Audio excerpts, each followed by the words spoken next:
All right. Live stream time. Um, Let me just figure out how to set this all up because I'm kind of a novice at this. But hey, what is up, Scream Team? Happy Mother's Day to all the mothers who are here with us. If you're acting as a mother, or if you haven't called your mother today, call your mother. Uh, but welcome. It has been a very long time since I did a live stream. I believe uh, the last one was January. When did the Scream 6 trailer come out? I think that was January last year, because that's what we were doing. So this is not something I do very often. I mean, other than on my Patreon. But I did get to go to the Calgary Expo last month, so I met the cast of Scream. Uh, who was all there? We had Neve Campbell. We had Matthew Lillard, Skeet Ulrich, Jamie Kennedy. Rose McGowan was supposed to be there. She had to cancel. Dermot Mulroney, Lee Waddell, who's the stunts performer who plays Ghostface in the original and in Scream 2. He's the one who kills Casey Becker essentially. So I had a lot to talk about with him. And Laurie Metcalf, Mrs. Loomis. So it was really interesting. It was a great time. I also got this. Is some of you have probably seen at this point. Just try to get everything shown there. So yeah, this is gonna be a giveaway. That I'm guessing. Well, I'm at like 135K now. So I said 150. Who knows when that'll be? I haven't been making a lot of content, so things have slowed down. But why this one is so great is because it's not really movie specific. Like I know that that's artwork for Scream 5, but it just says Scream on it. So that's why I thought it was a good option because I got all of their autographs on there. And there's plenty of room to add more autographs as well. Just by the very nature of it. So I want to give that away when I hit that milestone.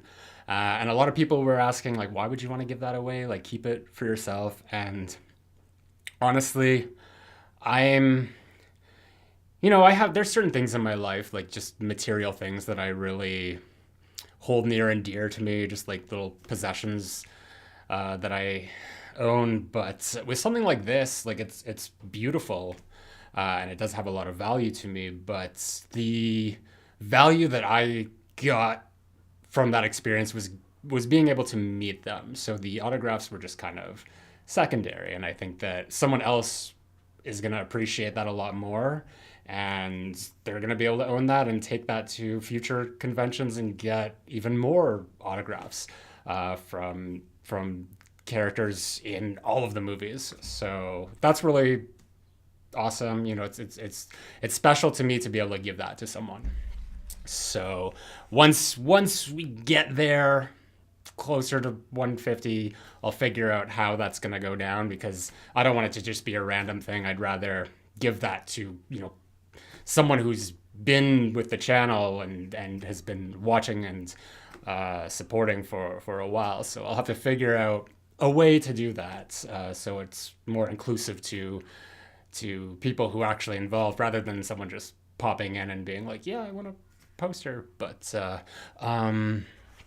I've got a super chat from Sarah Campbell. So Sarah is so good to me. She's supported me for a while on my Patreon. but has just it just always sends me like the greatest gifts.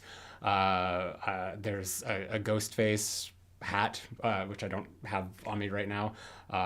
She sent me albums, books, like all sorts of great things. So Sarah, I was hoping that I'd see you here tonight, and I'm glad that you're here. So thank you for the super chat.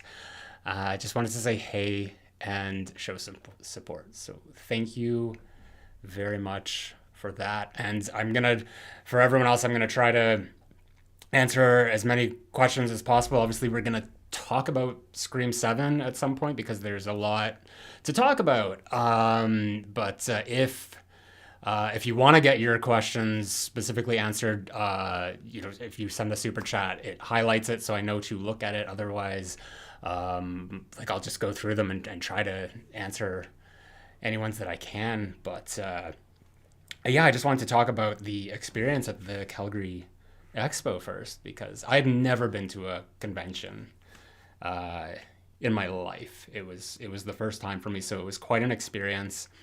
And I kind of put it off till the last minute because I think like in my mind I wasn't sure if I wanted to go because it just seems like a very chaotic experience. Like I'm not the type of person who does well with big crowds and lineups and things like that. But I would have definitely had FOMO had I not gone. So that was kind of the thing that like propelled me forward. And I bought a pass for all 4 days that it was going on, which was like 130. I can't remember the exact price. And then a friend of mine, Perry, had messaged me and said that I should apply for a press pass, which it just had never occurred to me. I didn't even know that was something that I could do.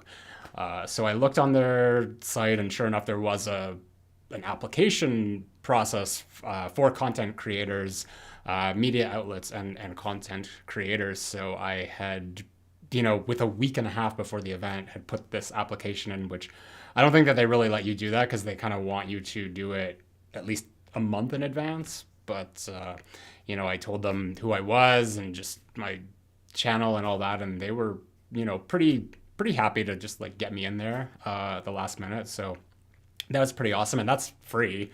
So I ended up giving the 4-day pass to a friend who I ran into. So I hope he got some value out of that. But this, because of this like whole press thing, I kind of went into it just feeling like a lot of pressure that I didn't necessarily want. So it was a little weird. I had to convince my friend who kind of planted the seed to come be my camera operator because I was going to obviously document the experience. So he came out here and that was really great. But I had, at least the impression I got from speaking to the press people who handle all that at the convention, that I could kind of put in requests with them to maybe like do interviews or just talk to the guests or like the cast of the Scream movies. And I put that in and kind of just waited. They said, we'll get back to you, yada, yada, yada. And my friend I guess he has a lot more experience dealing with stuff like this. And it was just became very apparent to him that I was never going to get a message or a call from them. And that this was something that if I wanted, I would just have to kind of like hustle on my own and really be pushy and assertive, which that's not really who I am. And not in that way, but just sort of like take matters into my own hands, I guess, and just like go to the guests themselves and just ask if that were okay. And the thing is, like, there's like a chain of people you have to talk to. Like they have their handlers who, I mean, if you've been to these conventions before, the handlers are kind of the villains. They're the bad guys. So the guest doesn't have to be for you. So they're the ones that are kind of like gatekeeping, say like Neve Campbell, for instance. So got in there, and Laurie Metcalf wasn't there the first day, so it was the six of them. And on one side of like this big convention center, because there's lots of guests, but like where the Screamcast was, you had Matthew Lillard, Skeet Ulrich, and Neve Campbell on one side, and they had like a really long queue for each one of those. And on the other side, you had Jamie, Lee, and Dermot, and a spot where Laurie was going to be. And they had like smaller queues just because I guess more people were there to see the other three. Matthew Lillard was the busiest guest there by far. Like it was insane. I didn't get to see him until the Sunday. But I don't know if it was just like a combination of his like fandoms, because I mean, like besides Scream, he's got Scooby Doo, he's got FNAF now. Like there's a lot of people who are like going there to see that are just, they're not just Scream. And he takes his time. Like he'll between signings, like he'll kind of like go and run laps down the queue just to make sure that everyone is being attended to in a way. So just like very gracious in that way. And I think because of this, it was really hard to get into the line because the volunteers there. And you know what? I shout out to all of those people because they went through hell. You could tell that they were stressed, but they would be like, we can't take any more people in the line right now. You're going to have to come back and yada, yada, yada, to a point where it didn't seem like, we were going to get in there. So anyway, the first day, right away, actually, like I walked in there and I went up to Jamie Kennedy. So one of the volunteers like said to me that I looked just like Jamie Kennedy, which I thought was hilarious because that's what I get. Like people tell me that I look like Jamie or sometimes Jack Quaid. So I just went over to him because he didn't really have much of a lineup. And I've never chatted with Jamie before, but I've talked to his assistant, Alyssa. I don't know if I ever mentioned this, but like a while ago, like years and years ago, this is like pandemic era. He had seen a video that I did that was kind of talking about Randy potentially coming back or what that would have been. And that was more so based on things that he had said in the press, because at that time I was covering more so news stories. So she had contacted me as per him and, wanted to set up some sort of thing. And that never came to fruition, but like we remembered each other sort of thing. So, I talked to him and he was like all gung ho, but like he wanted to, sit down for an interview, and we didn't do it that day, but you've seen the video. If not, like I just posted it this past week. But like had me come behind the table, was just like really generous of his time, which was awesome. So I had a great time meeting him. Dermot Mulroney. I don't want to like pick favorites or anything, but I'm gonna. He was by far the best experience I had. Like it's almost made me change my opinion, like my Ghostface ranking, because like, as you know, I'm not a Wayne Bailey fan by any means, but you can really tell, like you get up there and you talk to him, and he's very animated, like very much like how we see in the end of the movie. And it really was apparent to me that, he probably acted the scene the way that it should have been, but just because radio silence, whether they were just so beguiled by his personality, they're just like, no, do it the way that you would just normally, like just his very animated self, because, talking to him, you just see like a lot of what eventually made it into the film there. But he is just very, very open and just like took his time and like had a conversation, just like spoke and listened. And I saw him 3 times in total. just going up to him, just like, like saying hello and goodbye, because he wasn't there the final day. They have like all these pictures on their tables of like that you can get signed, just the, like, pictures of them in movies and stuff. And he had one where he was standing there with Dylan McDermott, which is hilarious because it just tells me like he's in on the joke. He knows that people confuse the two of them. But he was very, like he was very open about his career. Like I had told him that my first memories of him were seeing him in Point of No Return and Copycat, and he just talked about how, those were movies that he made in the early 90s, very close together, and it was a time in his career where he kind of, felt that, he deserved more or something, or I guess he wasn't appreciative of what he was getting, because, they don't make studio films like that anymore where, they do pay a lot of money, because he's been a working actor for a really long time.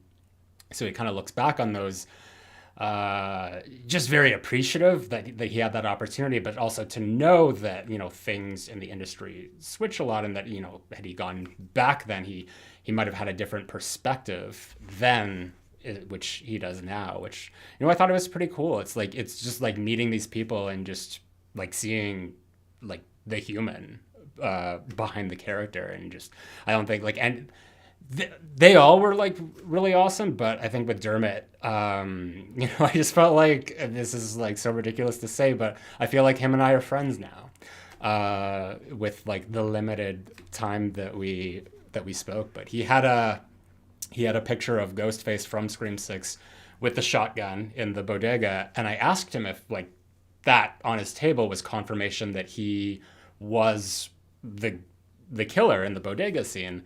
And he said to me that he thinks that he did all of it. He thinks that he killed every single person in that movie, which, I mean, I disagree with.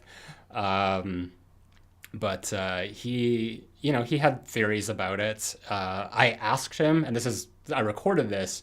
I'm going to put it in a YouTube video. I posted it on Twitter, but I asked him if Wayne Bailey was a real detective. And I don't know if this was just something that he kind of headcanoned himself to like prepare for the role, or if he if it was in the original script and then it was changed. But he said that Bailey is from Woodsboro, and that he worked with Dewey on the Woodsboro police force, and like et cetera and so forth. And he was really like breaking it down, like just like doing the math in his head and just wondering, because I said like I don't remember that being in the movie. And he's like, how did you not know that?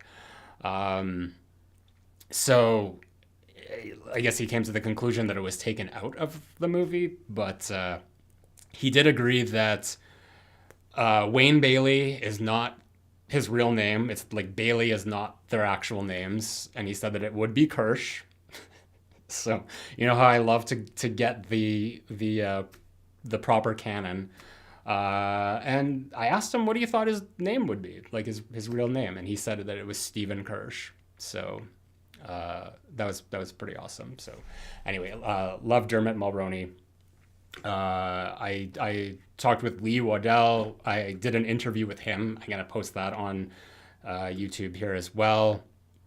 He was a really great guy, just like talked a lot about his experience, like working, like not just on the two Scream movies, but also with Wes Craven, because they worked together starting from A Nightmare on Elm Street. Neve Campbell, I saw her the Friday, the first day she was there, and I talked to all these people. I got up to Neve Campbell and I was just starstruck. I could not like get two words out. She asked me what she wanted, or I wanted for her to sign on the poster, and I just said, whatever you want, just surprise me. And she said, well, there's two quotes that I really like. The first one being, don't F with the original. Sorry, I don't know if like just because this is live, if like it's a good idea to swear or not. And then the other one is, I'm Sidney effing Prescott. Of course I have a gun. And I mean, by far the don't F with the original is the better quote, in my opinion. So she put that one on there, and then it was really quick. The lineup moved really fast. I was surprised, and I said to her handler, like this was moving a lot quicker than I thought, and she just kind of looked over at Matt and Skeet and was just like, "Well, Nev's efficient," to imply that like they took their times, but uh, it was it you for me at least, like just getting up to her and basking in her glory. Like there's a she just emits so much light and beauty and tranquility that I felt like a mere peasant just being around her, as ridiculous as that sounds. Uh, but oh, I can swear. Also, sorry, I missed a few super chats. I'll get to them in a sec. Um, uh, okay, well, fuckity, fuck. So that was the first experience, and she signed the poster. Also, I recorded all of the signings. I couldn't record Nev's because her handler was like, "No, you can take a picture, but you can't record." So I was like, "Okay, cool." And then we saw Skeet, and we had gone to the panel because there was a panel on the Friday, and they all chatted there. Perry Nemiroff from Collider was there doing it, who I also met, who was great. I loved meeting her. But she did the panel, and unfortunately, so this is something that kind of frustrates me, that this, like, Matthew and Skeet and kind of hijack these panels if you've ever been to the convention, and they won't really play with the moderator who has probably like really great questions to ask, and instead they want to kind of take over and just ask questions from the audience. And I think that that's all well and good. I think it's just, they really care about, the fandom, and want to include them and everything. But you start to talk to people in the crowd, and it's just nobody's really asking interesting questions, at least like interesting to the point where it's just like we're learning anything new. It might be something as basic as like I was watching a video at one convention, and they asked like what everyone's favorite pie flavor was, for instance, and it's just like that to me is not relevant. So it was just a lot of that, and people like asking the questions that had already been asked over and over again, and it was fine.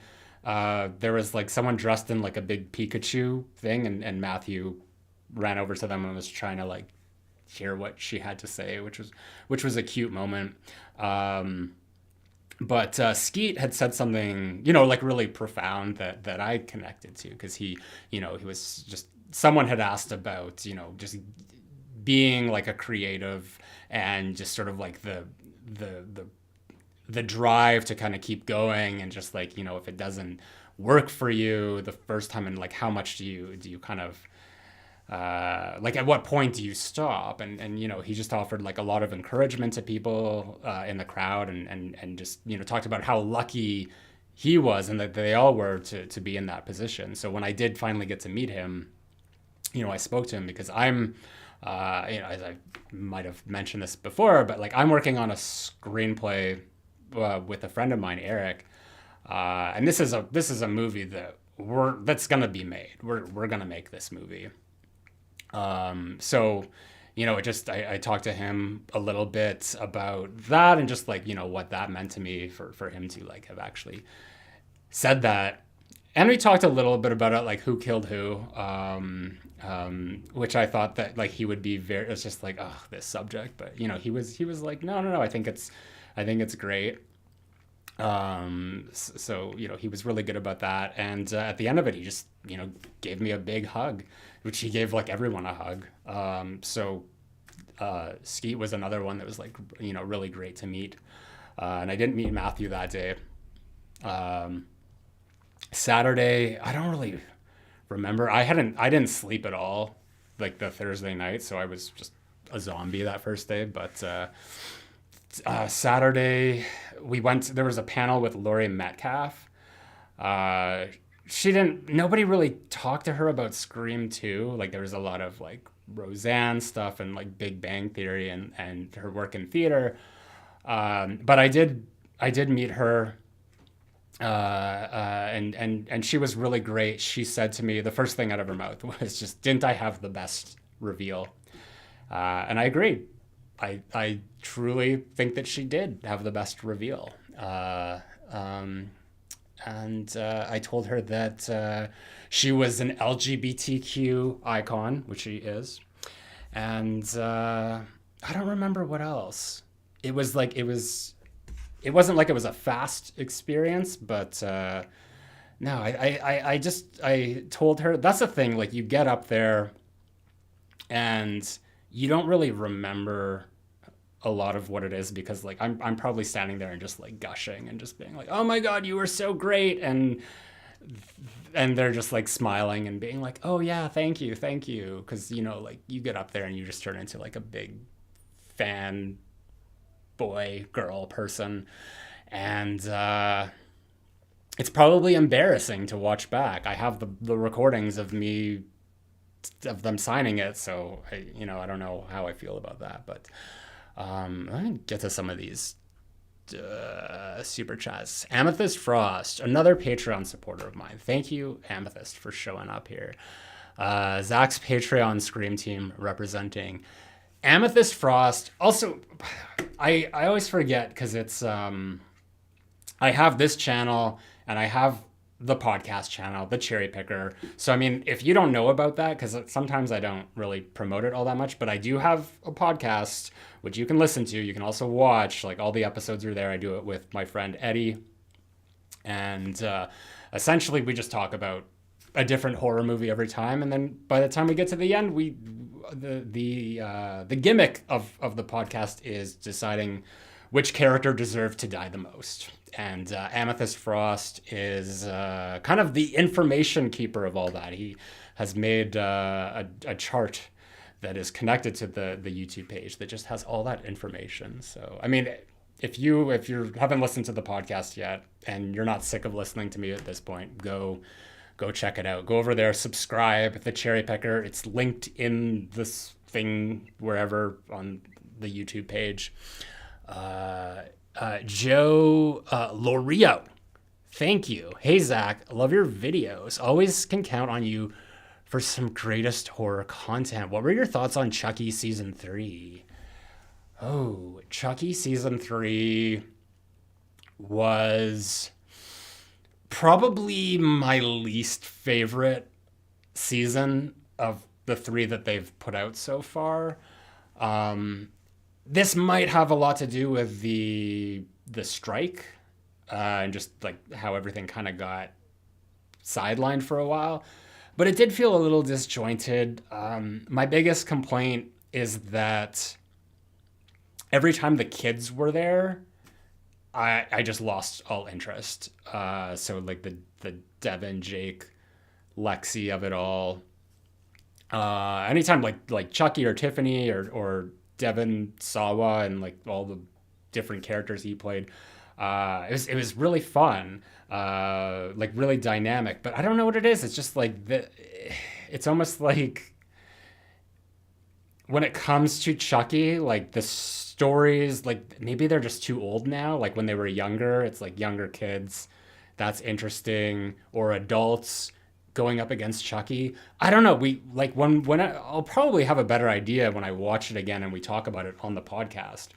But there's something about it that didn't work for me, and I don't really want to get too much into it because I want to talk about the rest of the convention and and Scream 7 and all that. But yeah, it was fine, we'll say. I hope that there's a season 4. I that's the thing with Child's Play, is that I think that it's one of my favorite franchises other than Scream. It's just the quality is consistent for the most part. Even when it's season 3 might have not been up to par for me, but it's still fun and enigmatic, and I want to like see where the stories go after this. So I mean, I really hope that it's renewed for season 4. That's very important to me.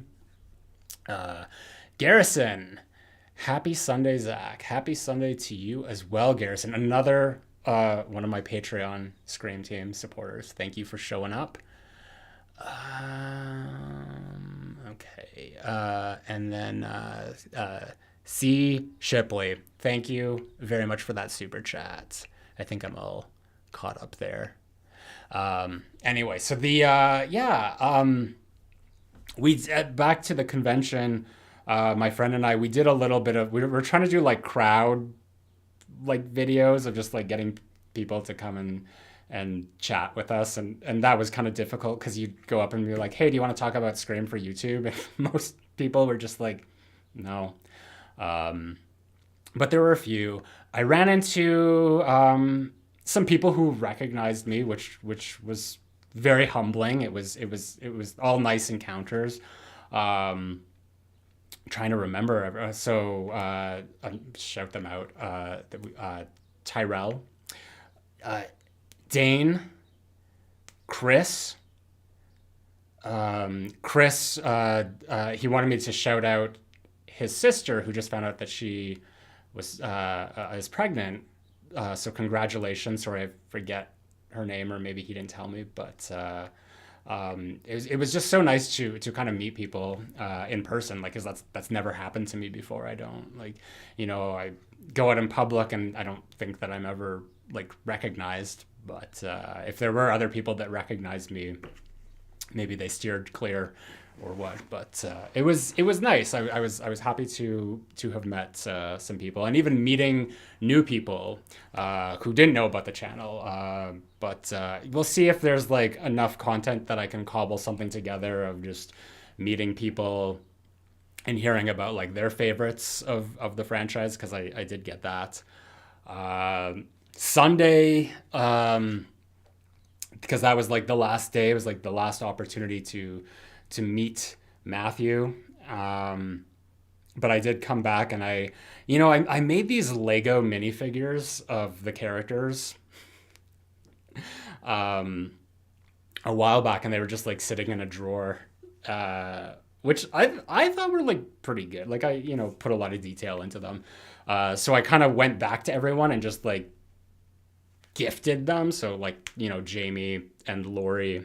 Sadly, I didn't have one for Lee because I didn't have like a ghost face one. But the biggest thing was just on Sunday trying to get into Matthew's line, because they just, even though we showed up early, they're just like, we're not letting anyone in now. Come back at 12:30. You'd come back at 12:30. They'd be like, no, come back later. And it's just like, well, when do we come back? Because you walk away for 5 minutes and then they decide they're going to let everyone in, and then you missed your shot. But they also don't want people standing around. Like, they were getting really testy about that. And again, like, they were doing an amazing job. That's no slag to them. But I had a press pass, and I didn't realize it because when I went up, I'm just like, do you like have any sort of idea when I can get into Matthew's line? And the manager of like the volunteers was there, and he's just like, well, you're press. Like, that's essentially VIP. You can just go to the VIP line and go to the front of the line. And I felt weird about it. But like, they were actually letting me into the line. So I just, went right up to the front of Matthew's line and got his autograph. So yeah, just show it again. Just everything on here. And again, for anyone that's just like tuning in or wasn't here at the beginning, that is going to be a giveaway for when I hit 150,000.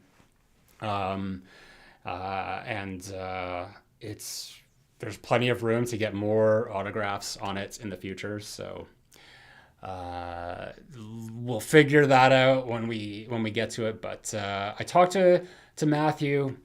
And I want to say, like, I feel for him, because he was by far he was the VIP, or just like the most important person there, just based on like how many people were in his line and how like in demand he was. And this is like a person who Friday, Saturday, Sunday is just nonstop go go go, because they're at their table, they're doing autographs, then they have to go to the photo calls, and they might take like a 15-minute break here or there, but this was like 3 days of just nonstop meeting thousands of people, and it's a lot. He was there probably well after the thing had shut down because there were still people in his lineup.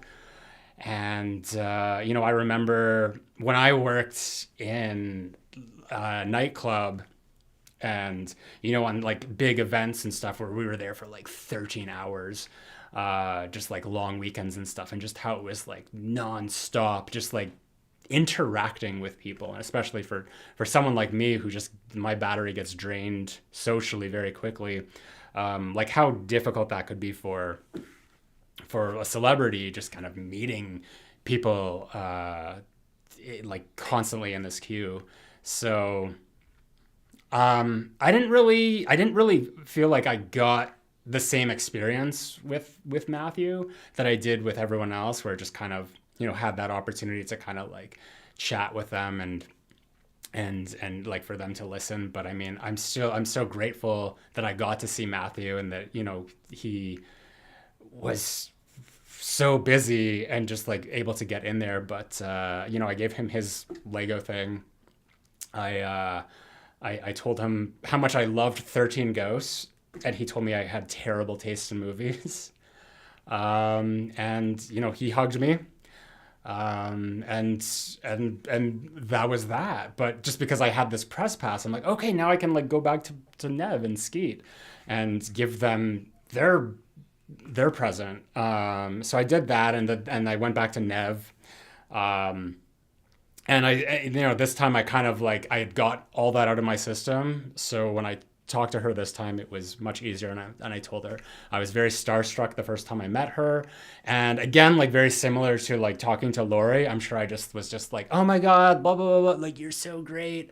And she just sat there and smiled. And it's, I'm glad that that's not recorded, because it would probably be very embarrassing. But, I just told her how much Sydney Prescott meant to me as a final girl, and how I believe the words I used to were that Jamie Lee Curtis has nothing on her. I told her that Susie Toller, her character in Wild Things, would make an excellent Ghostface killer, which she thought so as well. And that was it. Yeah, it was just, but still, just like such a lovely person. They all were, but it was an experience that those memories. Like I said, it's the memories that I have. That's what's most important to me, and I can't wait to be able to give this to someone, because this it's kind of the token that I have to show for it. But I love giving gifts, and I want that to go to one of you when I hit that milestone. So let me try to get caught up here. Yeah, I want to talk about Scream 7, because obviously there's a lot of things to say there or not, but I mean, I'm sure some of you have theories or speculations or questions. And truth be told, I haven't really thought about Scream 7 all that much. And it's not for a lack of interest. It's just sort of, just with the way things have been, it kind of got backburnered. And, there's some unfortunate things that were like going on there. And, it's just the franchise is kind of like I don't want to say it's in shambles or anything, but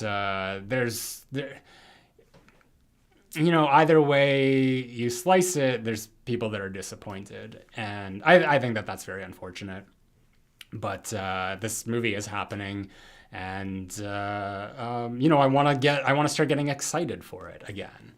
But also on the other hand, like I mentioned before, I haven't been as like tuned into like what's been happening with Scream 7 because I have been writing my own screenplay with my friend Eric. And this is something that we've been working on pretty consistently since November. At this point, we're about 60% done because there's a lot of rewriting involved. Like with the amount of shit that I give like current horror movies, it's something, to kind of specifically, I wrote on Twitter, I think it was back in October, that horror stinks right now. And that was very controversial. It got me a lot of hate. And it was very hyperbolic. It was a hyperbolic thing to say. But, given where we were at that point, like in my opinion, I don't think that I didn't see anything last year in terms of new releases in 2023 that really resonated with me in a way. Like, at best, I think my favorite horror movie that came out in 2023 was called Cobweb, which is a very flawed movie. Like, it's an excellent first hour, and then it just sort of fell apart in the end. And I don't know if that was studio meddling or just not enough time given to develop the script, but it was a movie that had been shelved for so long. Like, I think it was made pre-pandemic, but there was just a lot of things that came out that I, as you all know, like, I was not a huge fan of Scream 6, unfortunately. And it's to kind of get back to what I was saying, rather than being like complaining about why everything is just, I'm not liking this or not liking that, I feel like the more constructive thing to do is like, well, why don't you make the movie that you want to see? So essentially that's what we're doing. We're making the horror movie that we want to see, that we don't think has been made or is being made right now. So it's a really exciting process. I've never done anything like this before, and I'm not a writer per se. Like, I've always written things, but I've never written a screenplay like this. So there's a lot of learning that comes with it, but I think that being able to do this, like on YouTube, just having this channel and talking about movies and the Scream movies especially, and talking about like, what I think works and doesn't work in them, has kind of, given me a sense of, what I like and what I don't like. So that's really come in handy. Just because of like the nature of what we're doing, and the first steps that we're probably going to take are to make a short film version of the movie, which is essentially going to be the prologue. Just because we're all huge fans of Scream here. I think that an opening scene that's like really serves as a hook for the movie is an important thing. And, you don't really see a lot of like opening scenes in horror movies nowadays. Like, if there is, it's just like kind of like a very perfunctory, just like little like 2-minute thing or some sort of setup. You don't really have like the big, like Scream opening scenes, or like Halloween going back to 78, or like Suspiria, just like big wild things. So it was really important for us to kind of develop an idea. And what's great about it is that it kind of works as a standalone film and a prologue. So our first steps moving forward are going to be to make this short film, essentially the opening scene of this movie. And we talked to some people. We're probably gonna have to crowdfund it, because this is something that will cost about between $35,000 to $60,000 to make. But we're determined. Our goal is to get this visual presentation so that we can show it to people, like the right people that we want to be involved in the movie and to get the movie made, along with the screenplay, which we'll have finished. And at some point, we're gonna be in the theaters watching this movie. So that is something very important that I've been doing. That I want to manifest here. So that's what that's going to be. So I'll have more information on that as we come along. If you want to stay tuned, but if we want to talk about Scream 7, I want to talk about Scream 7. So let's see here.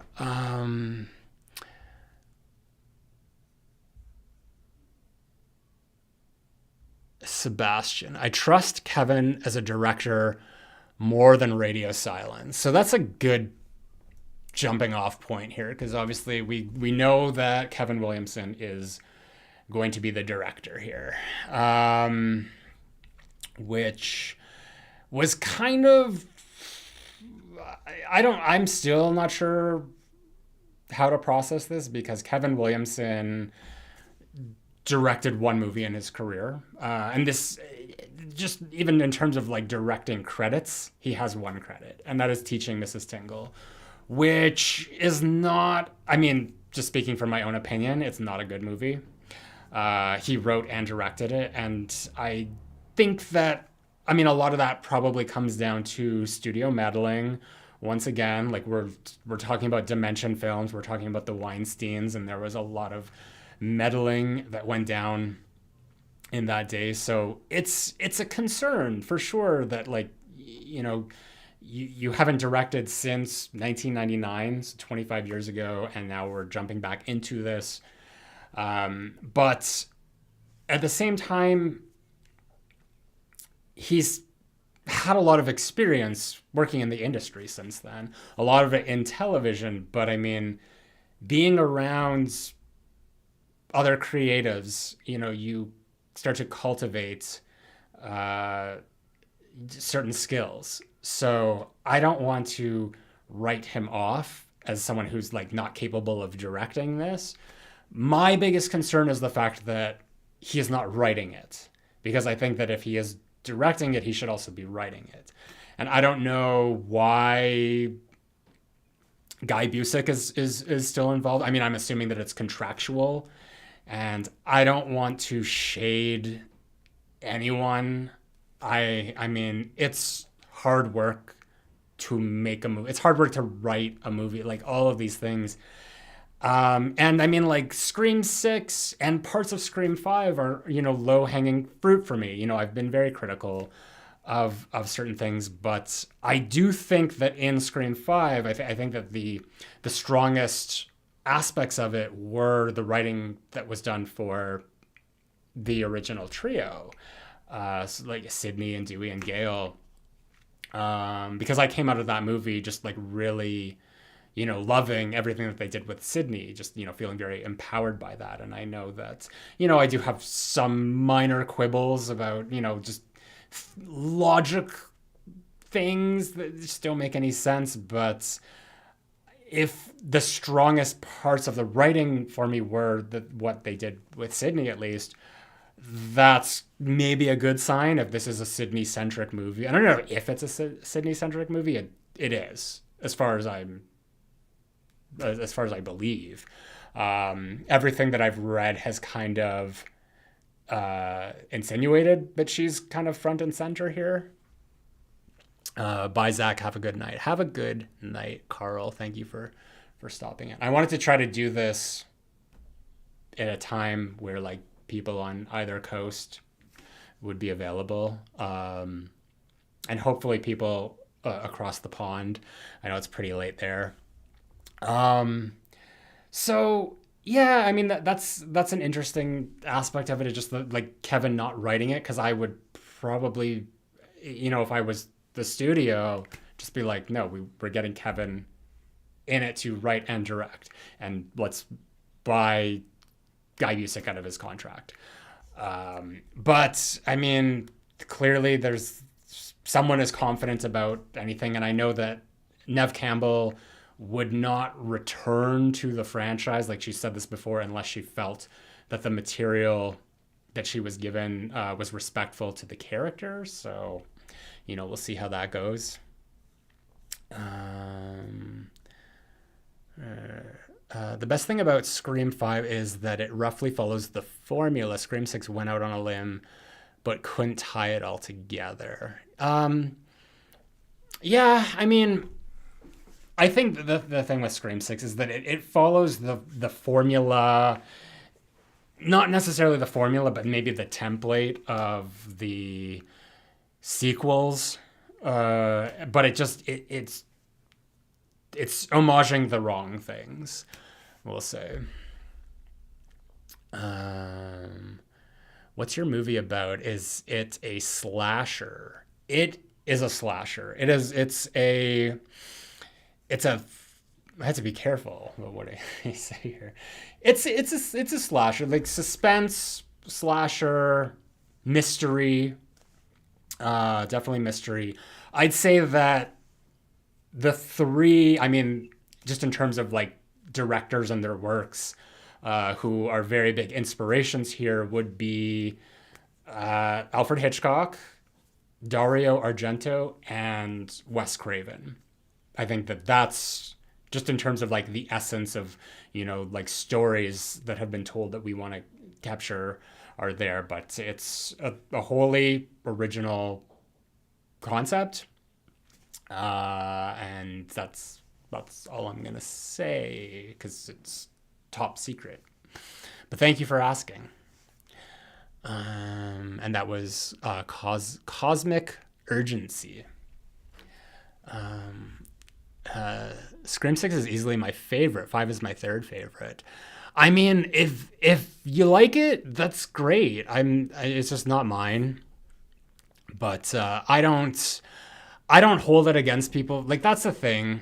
I know that there's a lot of people online who will get very antagonistic towards you if you don't like the same things as them, if you don't have like a shared hive-minded opinion about things. And I mean, take a step back and just like think about that for a second. Like, are you really that messed up that you need everyone to agree with you? Like that, think about what that says about you. And personally, like, I don't know about the rest of you, but if there's a movie that I like, and as an example, I'm going to say Halloween 5, which it's ridiculous. It's such a, I don't even want to call it a bad movie. I don't even want to call it a guilty pleasure. I just enjoy it so much, but I know that it is a movie that people do not like. Like, people are vehemently hate Halloween 5. I think that there's so much about it that is so cool. It's so European and weird. There's just so much I love about it. But I don't get upset. I mean, I understand that when people don't like it. But it almost like makes it feel almost more special to me that I'm one of the fewer people who appreciate it, because it just feels like it's more belonging to me in that respect. So, I mean, I sometimes like when people hate things that I like. Cookie Woman. Exactly. Okay, now it's moving fast. Just like I love Halloween Kills. Yeah, I can't stand that movie. I've not watched it since probably 2022. When did it come out? 21. I have it on Blu-ray. I still don't have Halloween Ends on Blu-ray or 4K. I need to get it. Halloween Ends was my favorite of that trilogy. So that's another hot take. But that's all. That doesn't mean I like it. I think that it's not a great movie. It's very flawed. But of what David Gordon Green did in whatever he did, that was just the chapter that I found the most entertaining through and through. But not a good Halloween movie. Not a good Michael Myers movie. Contavious Robinson. Scream 2 is underrated to me because it's so destructive with the death scenes. I mean, I've never like considered Scream 2 to be underrated. I think that it's rated very appropriately. I think it's I mean, I can safely say at this point it's my favorite of the franchise. But there's definitely, I think that it strikes the right balance with the death scenes. I'm not crazy about the death scenes in 6, mostly because they're non-characters who are getting killed, but it's, I didn't find it very creative. I found it very intense. Like the intensity of the kills were turned up, but the actual creativity themselves was not there. Scream 5, I thought that half the kills were like, there were some that were really well done. I just don't think that there was enough. And like having like one of them off screen, not having an opening scene kill, like things like that, kind of hurt it a little bit. But like, I mean, Amber and Richie and even Wes and Judy, those were all great moments. I don't, I mean, Dewey just makes me feel upset about that. But 3 obviously is kind of scaled back just because of, the climate at the time that came out because of Columbine and whatnot. 4 is a little, I mean, 4 is extreme, but it's almost like very cartoonish with the purple blood and all that, and like the deli counter that's displayed on what's her face's bed. But I think that there's like a certain viscera that comes with the kills in Scream 2, mostly like the knife through the bathroom partition and the pole through the eye and like driving there. That was all really well done. Even the movie theater, like Jada Pinkett at the beginning and just that, like it just seems so painful. Like everything about that scene was so well done. Sarah Michelle Gellar's, just kind of thrown off the roof or the balcony, but just the setup of that and kind of running up the stairs to establish that height and that fall. I think everything worked really well. So I'd say, I mean, the kills in that movie are probably my favorite, and they're all characters that we know and care about to a certain degree. Sebastian, we need a new F-13 as well. Sucks the show had to be canceled or retooled. Yeah, I don't know what that's about. That's very disappointing. Because I think, based on Hannibal, at least the first 2 seasons, I didn't get through season 3. But that would have been an interesting perspective of the franchise at that point, because there's not really a lot to Friday the 13th, just at least on the surface of things. So it would be cool to really kind of peel back the layers and see what other stories could be told with that. And we might never know what that was about or what happened, but I think at this point, let's just get another movie out there or something. But even then, it's just like, what are they gonna do? Is it just gonna be another basic movie? Whatever it is, I'll see it. I'll always be there for it. Landon, how would you have ideally set up Dewey's death? Okay.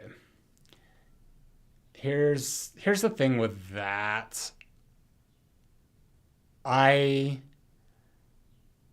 agree that of the 3 of them, Sidney, Gale, Dewey, that it made the most sense for it to be him, just because Sidney and Gale don't really have a strong connection outside of Dewey. He's kind of like the glue that, would keep them together in a sense.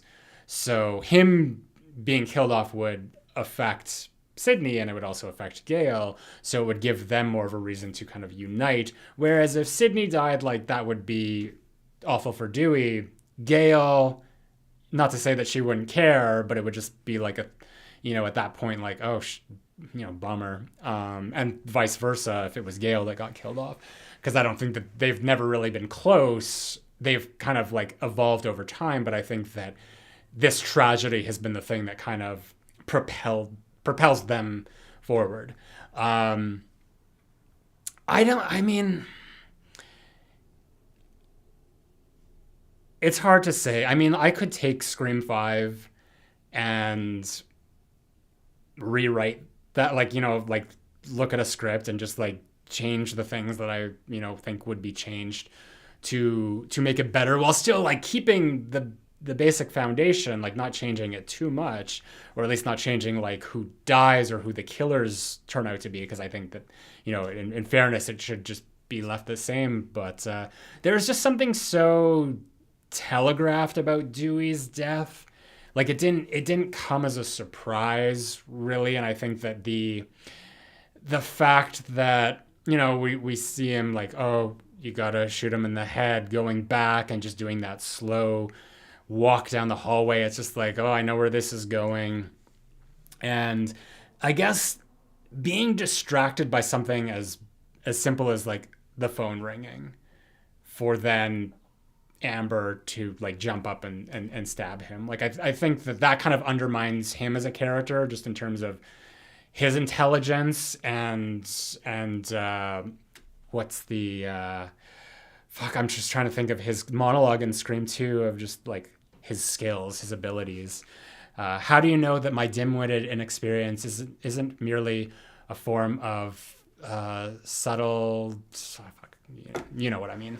I think that, give him a little bit more credit. I think that they underwrote him in a way.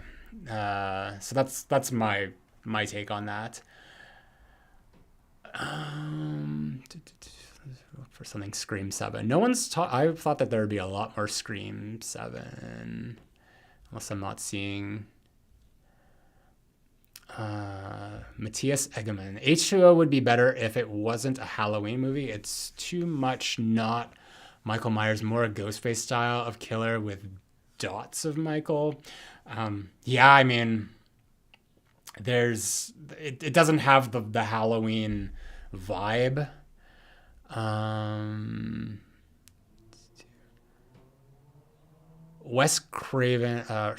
Rumble. Wes Craven was king, but there's room for a new master.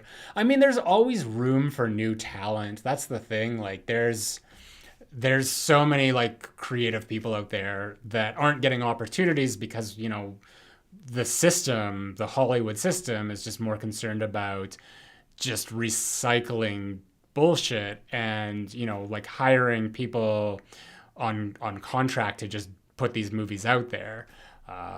So, I mean, there's tons of, Wes Craven's in the world, probably better than Wes Craven, that we don't even know about. So, yes, I agree. And we should, just in terms of like directors, the only name that I can really think of just sort of like someone who, you say their name and you just like know their movies and their brand as a director would probably be Jordan Peele. And I wasn't crazy about Nope. I watched it again for the second time last month, and I just wasn't getting into it. But that's not to say that I'm not excited for what he has coming next. Greg Gutfeld. Hey, Zach, who do you believe Charlie cared about more, Kirby or Jill? Oh. Ooh. Good question. I think that...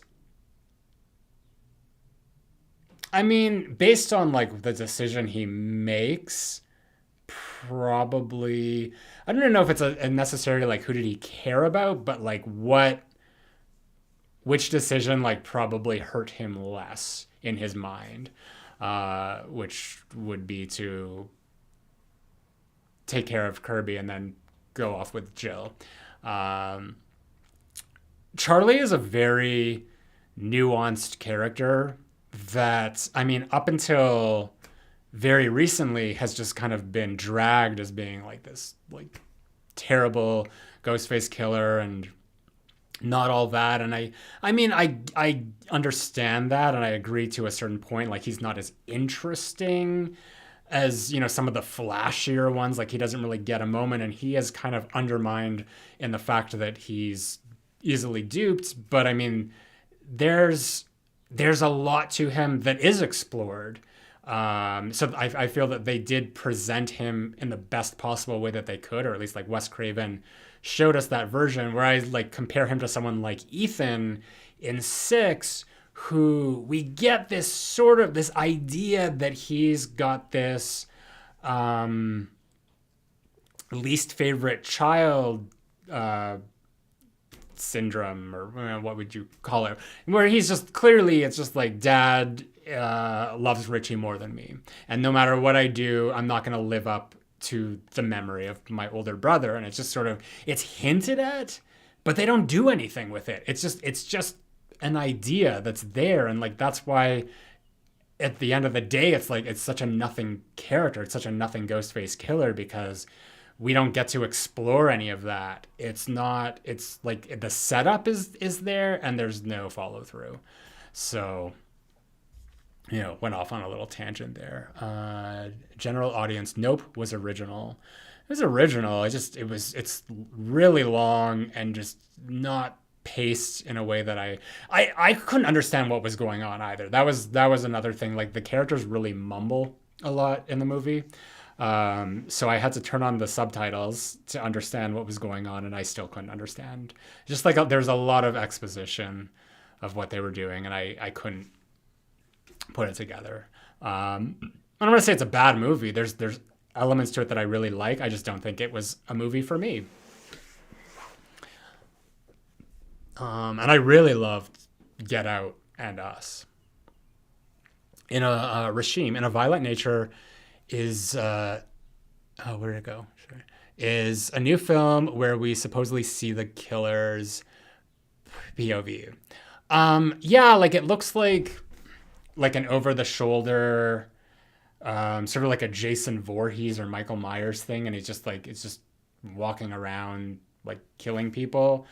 I've heard, I mean, they're hyping it up as like someone threw up in the screening of it, and I mean, I'm gonna see it, but I'm like, it's not really a premise that intrigues me all that much. I've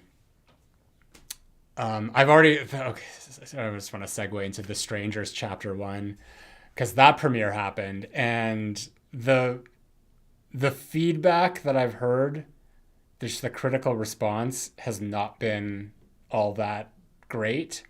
I'm gonna see it, and I'll see Chapter 2 and 3 if they come to fruition, but I'm kind of, you know, I'm not expecting anything from that. I've never been crazy about the Stranger films. Charlie was T. Parker Evans. Charlie was one of the few Ghostfaces that didn't change personalities and went full cartoon in the end, which I appreciate.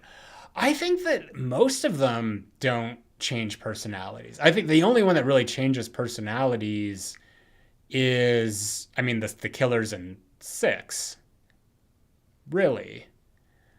And I, you know, maybe 5. I think that it works for Richie in a sense, but I think that at least with the killers in 5, they were, or more so Richie, he was really set up in a way that it kind of, you got the clues, they were there from the beginning. So it kind of, going back and looking at it, it makes sense. With Bailey, it was a complete 180. Like, that's just not the same character. Love Dermot Mulroney, but that's just not the same character. You get, like, even watching Billy and Stu, Mickey, Mrs. Loomis, Roman. We don't really get to spend a lot of time with Roman. I mean, we don't really spend a lot of time with Mickey and Mrs. Loomis either, but I don't know. It's been a while since I've seen Scream 3. I need to watch Scream 3. I bought the 4K Steelbook, and I still haven't watched it. So maybe I'll do that this week. We'll see. But yeah, I think that 6 really just didn't do Ghostface Killer's justice. Matthias, Jenna Ortega and Barrera didn't make it for me. They looked like, okay, well, that's mean.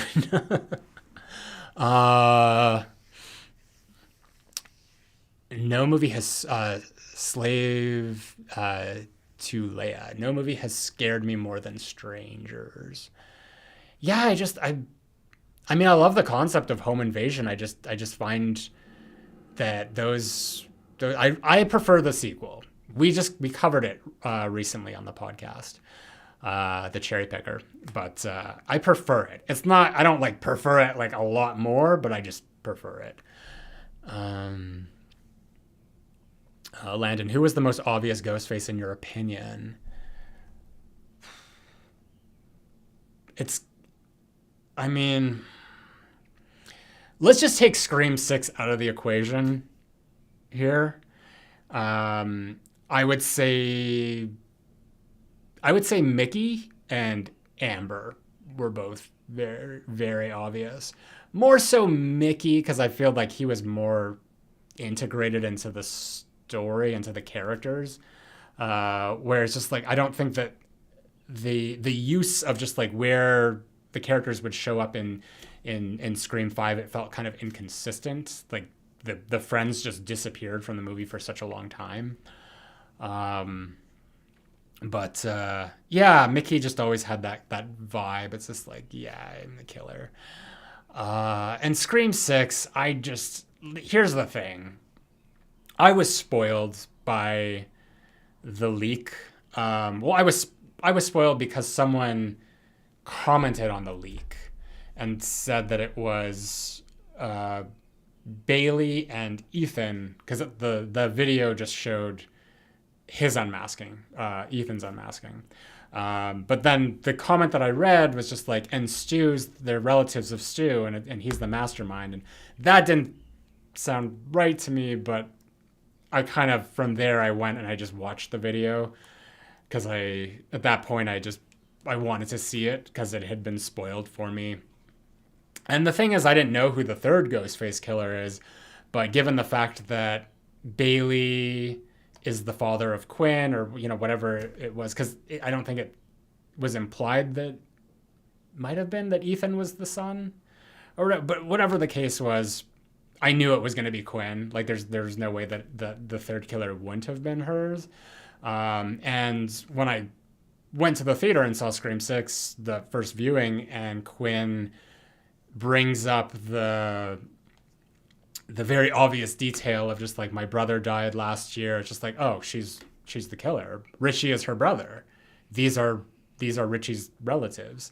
It made the rest of the movie even worse for me. So I'd say that they were very obvious, and it was a very obvious fake killing of Quinn. May 27/27. Have you seen the trailer for Trap? What do you think? I think that I'm going to see it because huge Josh Hartnett fan, Faculty, H2O. Didn't care for 30 Days of Night, but yeah, I'm going to see it. He hasn't been in a studio film since 30 Days of Night. Like he was in Oppenheimer, but that's more of an ensemble. So that's pretty cool. Like he's making a comeback here. So I want to see it. I don't care for M. Night Shyamalan movies. The trailer, I mean, M. Night Shyamalan, like there's always a twist. So, I said on Twitter what I think it was, and that kind of blew up, and some people got upset with me because they said that I spoiled the movie, and it's like, this is speculation. But I'm not going to say anything beyond that here. When does that come out? That's July, sometime this summer. Let's see. Let's talk to someone who we haven't yet. Bruce Rando. I don't know. TVs were very heavy back then, and he had been stabbed multiple times. That sounds like a Stu theory, if Stu is alive or not. Um, Matthew had said, I believe it was at the panel, that he's kind of like he knows that his character is probably dead. He's, kind of uh, conceded to just accepting that, and that was happy that he could still be kept alive in the fans' hearts. But in terms of that, I mean, if he is still alive, what the only I mean, there might be an interesting story there. I just it would be a bit of a stretch. I think that they would have to go the Psycho 2 route of like him being released from prison and then kind of being gaslit into this whole thing. Like, watch Psycho 2. You'll know what I mean. Lotus Wolf Pod, Wrong Turn 8. I have not seen anything beyond five. I don't remember. I remember the first one, obviously, and that was one that I really loved back in the day. Now I watch it and it's just kind of like, there's like no ending to the movie. It just kind of, they just jump to the climax. Like, there is no third act. So it's kind of disappointing on my last rewatch of it. The sequels are terrible. So I think 5. I remember there's the one in the snow, and that was a prequel. I think that was the 4th one. And I would have watched one more after that, but I don't remember 6, so I don't think I saw it. And I didn't see 7, which I think was just called Wrong Turn and was like a completely different concept from what I understand. And I didn't even know that there was a Wrong Turn 8. Tyler Hurley. Hey, Zach, how did you and Eddie meet? Also, what's your biggest wish for Scream 7? So Eddie, who I do the Cherry Picker with, my podcast, we met on Instagram years ago. He had posted something because he was doing a podcast with a friend of his and just talking about Scream, and he had mentioned something that had resonated with me because it was something that I've never heard anyone talk about. But just like the first time watching Scream, and after you have the opening scene, the Drew Barrymore, and it cuts to Sydney, and his initial thought was, oh, we're doing this again. Like, this is what Scream is. It's just going to be a series of vignettes of like different murders in the same night, just like, happening. And the first time I had ever seen Scream, that was kind of what I thought after the Drew Barrymore kill, was that, okay, now here we are with a new character and it's going to happen again. And then that didn't happen and the movie went on as it was, but I'd never, thought about that again. It was just something that I had remembered thinking about the first time. So it's just like, oh, he has an interesting way of looking at these movies that I've had as well. And we chatted, and at the time with my Patreon account, I was doing commentaries of movies for people who were subscribed there. And I asked him if he wanted to come on and just and do those with me. And we started doing them for Scream and Scream 2, 3, and 4, and then the Halloween movies. And then he just never left. And he's been there since, and we started the Cherry Picker. So that's that. The first time we met was talking about Scream. Cosmic Urgency. Jill was not built up as the final girl. Sydney still was the main character, and even Kirby felt more like the main character than Jill. I suspected Jill might be the killer because of this. I have never...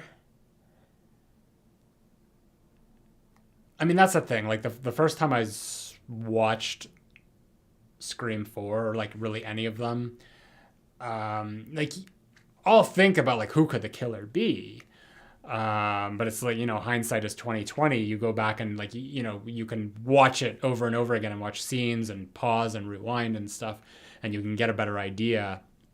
And absolutely, like the way that Jill is brought into the movie does not really give her this sort of the same kind of edit or character empathy really that we get from Sydney if we're comparing it to Scream 1, in a sense that we learn about who Sydney is through the way the story unfolds and like the information that we find out and the way that the other characters behave around her and what they say, because it's not until maybe like the 25-minute mark. I mean, I can't remember where we do get her like coming home and she puts on the news and we find out her mother died, even though there's been like little hints of that. And with Jill, like she comes into the movie through Kirby's perspective. We start with Kirby and then we just proceed to hear Kirby and Olivia and Jill kind of like exposit about, like Trevor and how Jill feels with her cousin coming to town and things like that. So it's like, it's a lot of telling and not showing, which I mean, typically like that's not a great storytelling method, but I think that it works in Scream 4 because it's sort of the clue just for us to know, like, why are we not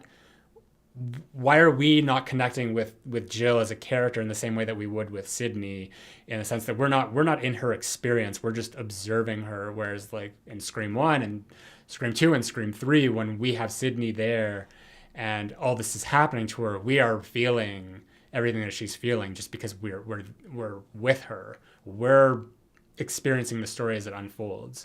So yeah, it's, I think at this point, if like they tried that again with a new killer in a new Scream movie, I'd probably, if they used the same techniques or clues as to like who the killer would be, then yeah, I'd probably catch it. I think that by the time we got to the end of Scream 4 before the reveal, I think that I might have guessed that Charlie was the killer.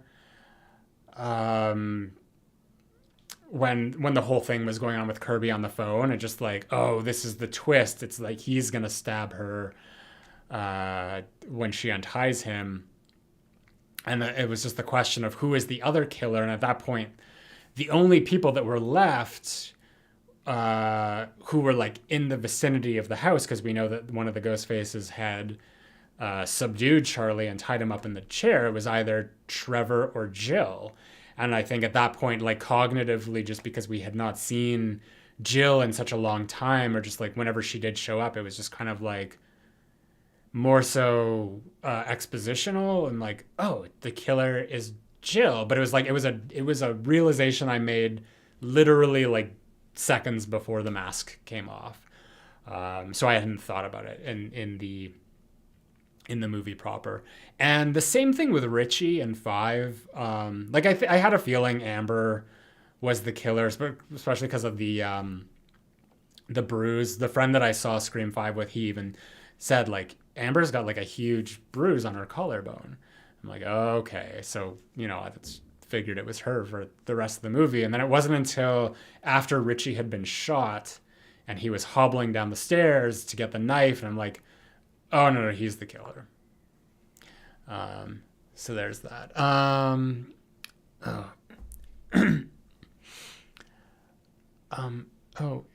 Here's a lovely comment. Joe Tinson. Zach, I have to say, man, you are definitely one of my top favorites when it comes to Scream, because you go in depth on the killers and who they may be, what's the motive.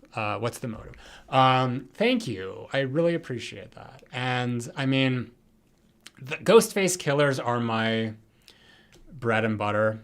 I love all of them, even the ones I hate. I just love the idea of this mystery cloaked murderer, and like everything that's like underneath that, and just sort of like the psychology behind it as well, because I think there's like, I could talk about ghost faces forever. So I really appreciate that. Thank you, Joe. And there's something about Scream 7. Cosmic Urgency. Do you think Freddie Prinze Jr. will be in Scream 7? Kevin wanted him to play Billy. Was Freddie Prinze Jr. even around in 1996? Like acting wise? I have to look this up. I don't think that Freddie Prinze Jr. will be in. I mean, who knows? Who knows who's gonna be cast in any Scream movie? But that's the thing. Like when the franchise started, it felt like the casting was very deliberate in a way that they were having people that were, these big names, usually affiliated with like WB shows, which I guess is now CW and stuff. And it's not like that anymore. Like there's not. It's a lot of unknowns who are getting cast, which is not a bad thing, but there was always like a novelty to, especially like the opening scene kill, like who's gonna be the celebrity cameo, well, not really cameo, but just like the person who's gonna be cast as the opening scene victim. And I guess like it really only was, I mean, is Jada Pinkett really, even at the time, in the same vein as like Drew Barrymore, of just like, oh, the shock factor. The and Scream 3, it was Cotton, so it's just a returning character. But I guess like Scream 4, they had Kristen Bell and Anna Paquin in like the 1/3 of the opening. And Shanae Grimes and Lucy Hale. But even then, like, I don't really know who they are, or I didn't really know who they were at the time. So it's just like the idea, like they always said like, oh, there's like big names that would show up. Like, I guess sort of like Sarah Michelle Gellar in Scream 2, but Freddie Prinze Jr., who I'm just looking up his filmography because now I'm curious. I don't remember him before I Know What You Did Last Summer. Oh, I've heard of House of Yes, never seen it. And that was 1997. So, I mean, maybe. I'm not disputing it. That just confused me because I didn't know that he was around before then in terms of acting. Alex, Zach, on the topic of Stumacher, are you familiar with the clues that he is alive? There are over 50 such clues. Pamela, aka Sistapam, has outlined them in several of her YouTube videos. No, I haven't. We were just talking about Stu earlier. I didn't know of any, and I don't know. I personally don't believe that Stu is alive. I don't want to say that it's a good or a bad idea to bring him back, because there could potentially be a good story to tell there, but I just don't. I don't think it's gonna happen at this point. It feels kind of gimmicky. I mean, nothing really suggests that it would ever be a returning Ghostface killer. Like, the Ghostface killers are always new characters. Like, nobody has ever survived a movie and turned up again and then like turned out to be the killer, which, I mean, unless we're talking about the TV series, but if there was any possibility of that happening, I don't think it will be happening now, just because Scream 7 seems to be a complete overhaul from Scream 6. Like, we're not getting, as far as I know, Danny is not coming back or anything like that. Sarah Campbell, thank you for the super chat. Did you ever end up finding a copy of the Candyman 92 vinyl LP? No, I haven't. I love that score. All my favorite horror movies just have the best scores, and Candyman is one of them. But no, I have not. I've never really looked for it. I've kind of. I mean, as you can see behind me, I've got a lot of vinyl. There's even more underneath, just to swap out and alternate the walls. But Yeah, it's been a hot minute since I purchased any new vinyl. Um, so even movies, I try to be more conservative nowadays. Mostly because like a lot of new movies I'm not really loving. They're not like the kind of things that like, oh, I need to own that. So I try to be careful. Usually, if I buy a movie, it's because we're covering it on the cherry picker. So I just bought The Boy, which I hadn't owned before. That's the next episode. Um, yeah, sorry, awkward pause there. Um, but yeah, thank you, Sarah. And no, I need to though. I need to find that one. Um, Lotus Wolf Pod, Orphan 3 coming out soon for real. Much love to Isabel. Furman. I don't know how to Furman. Best actress ever. I don't even know how to say her name. I haven't seen her. What else has she done besides Orphan? Okay. I've got some beef with Orphan. First kill. I loved the first Orphan. I need to watch it again. It's a great movie. Actually, there's a Scream Factory Blu-ray special edition coming out. I don't know why they're not doing 4K, but I'm probably gonna get that. Great movie. Why did they do a prequel? Why was that not a sequel? Because there's so much time wasted at the beginning to show us like how she got out of the asylum. It's like, yeah, that to me is wasted time. And then the whole setup of her. I don't want to say anything really because I don't want to spoil it for anyone who hadn't seen it and doesn't know the twist. I think it's a great twist.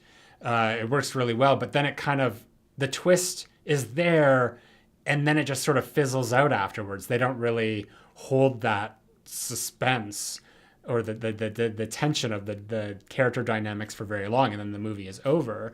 And I felt that if it was a sequel, she could have done the same thing. We didn't need to like learn why she specifically had her name as Esther. Just pick a new name and go like show her crawling out of the ice at the end of the first movie and finding a new family and going that way. Because all it was is just like it was just a doing that and then just showing us the end of the movie that we had already known from the beginning of the last one. And I don't remember what was outlined at the end of the first movie, but it didn't seem consistent with where it was at.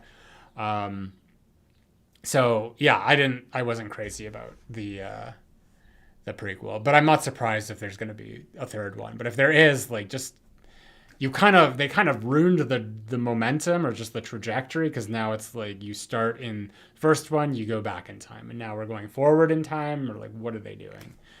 I don't know. Lots of it didn't need to be a prequel.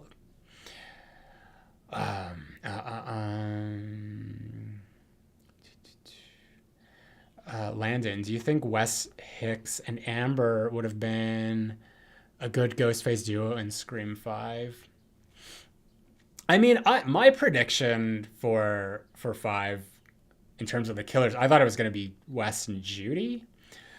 Um, so I mean, I would have wanted to see that pairing. I don't think that there's anything wrong with, who the killers turned out to be. I can't really, I can't imagine, like, I didn't get enough dynamic between Wes and Amber in the movie to like really get a sense of who they were. Like, Wes is a character that was just sort of taken out way too soon.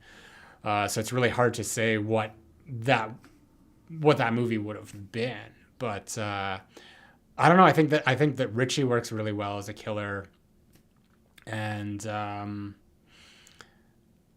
I don't know. I wish that there was more developed between who they were as characters together, rather than this idea, because I don't buy.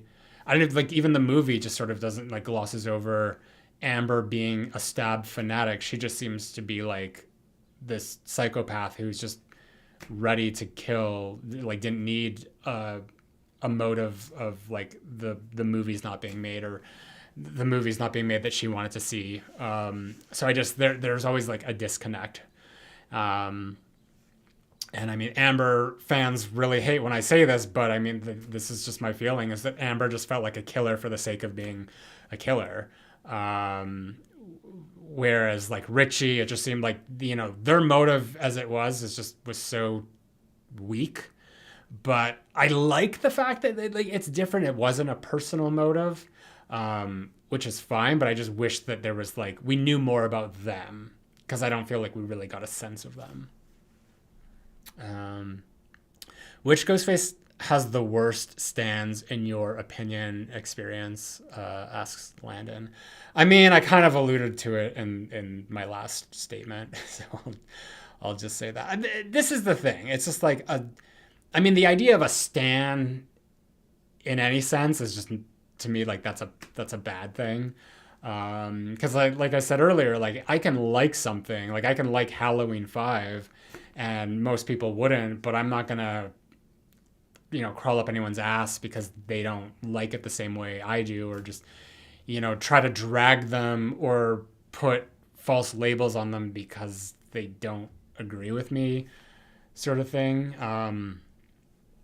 So I don't know. I think that as Stan in general, just like anyone who behaves that way, whether you're connected to any character or actor, even like characters that I like or actors that I like, that I see like certain behavior online of just how they are to other people, like that never sits well for me. So it's just it's just the mentality in general. Rashim, I saw the TV Glow is decent. So you saw it? I know the movie's called I Saw the TV Glow. I mean I love A24 films. I always have a good time with them, so that's definitely one that I'm gonna see. Apollo Balboa, 1985. Zach, would you ever want to see a Scream in the way A New Nightmare was constructed? A real Ghostface is hunting down the Scream actors. No. I mean, I get it. I get the appeal.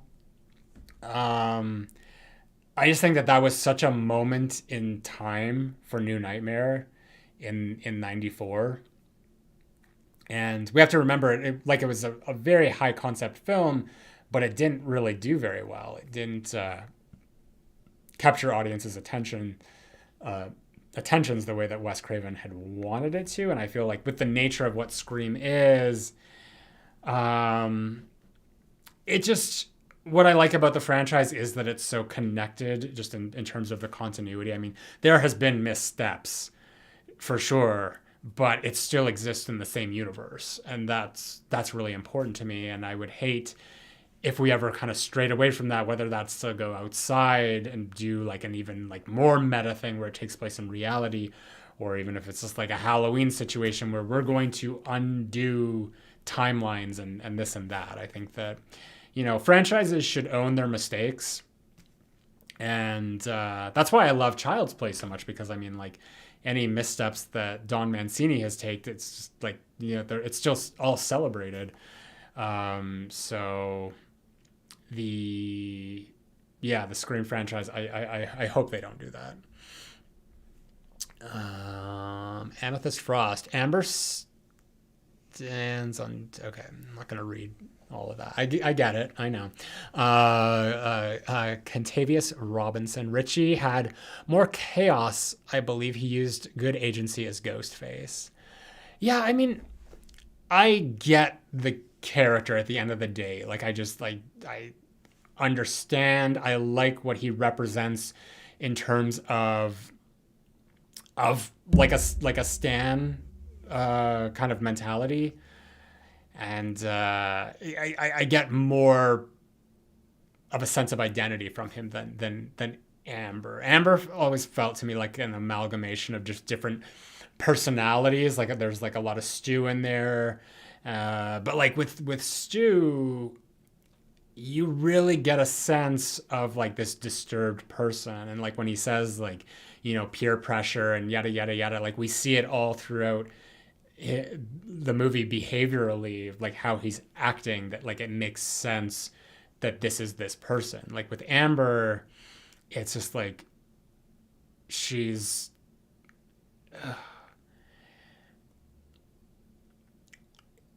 it's almost like it was just there. Like Amber's purpose in the movie to me is always just serve as a surprise factor. And I know a lot of people really like that reveal. I'm fine with it.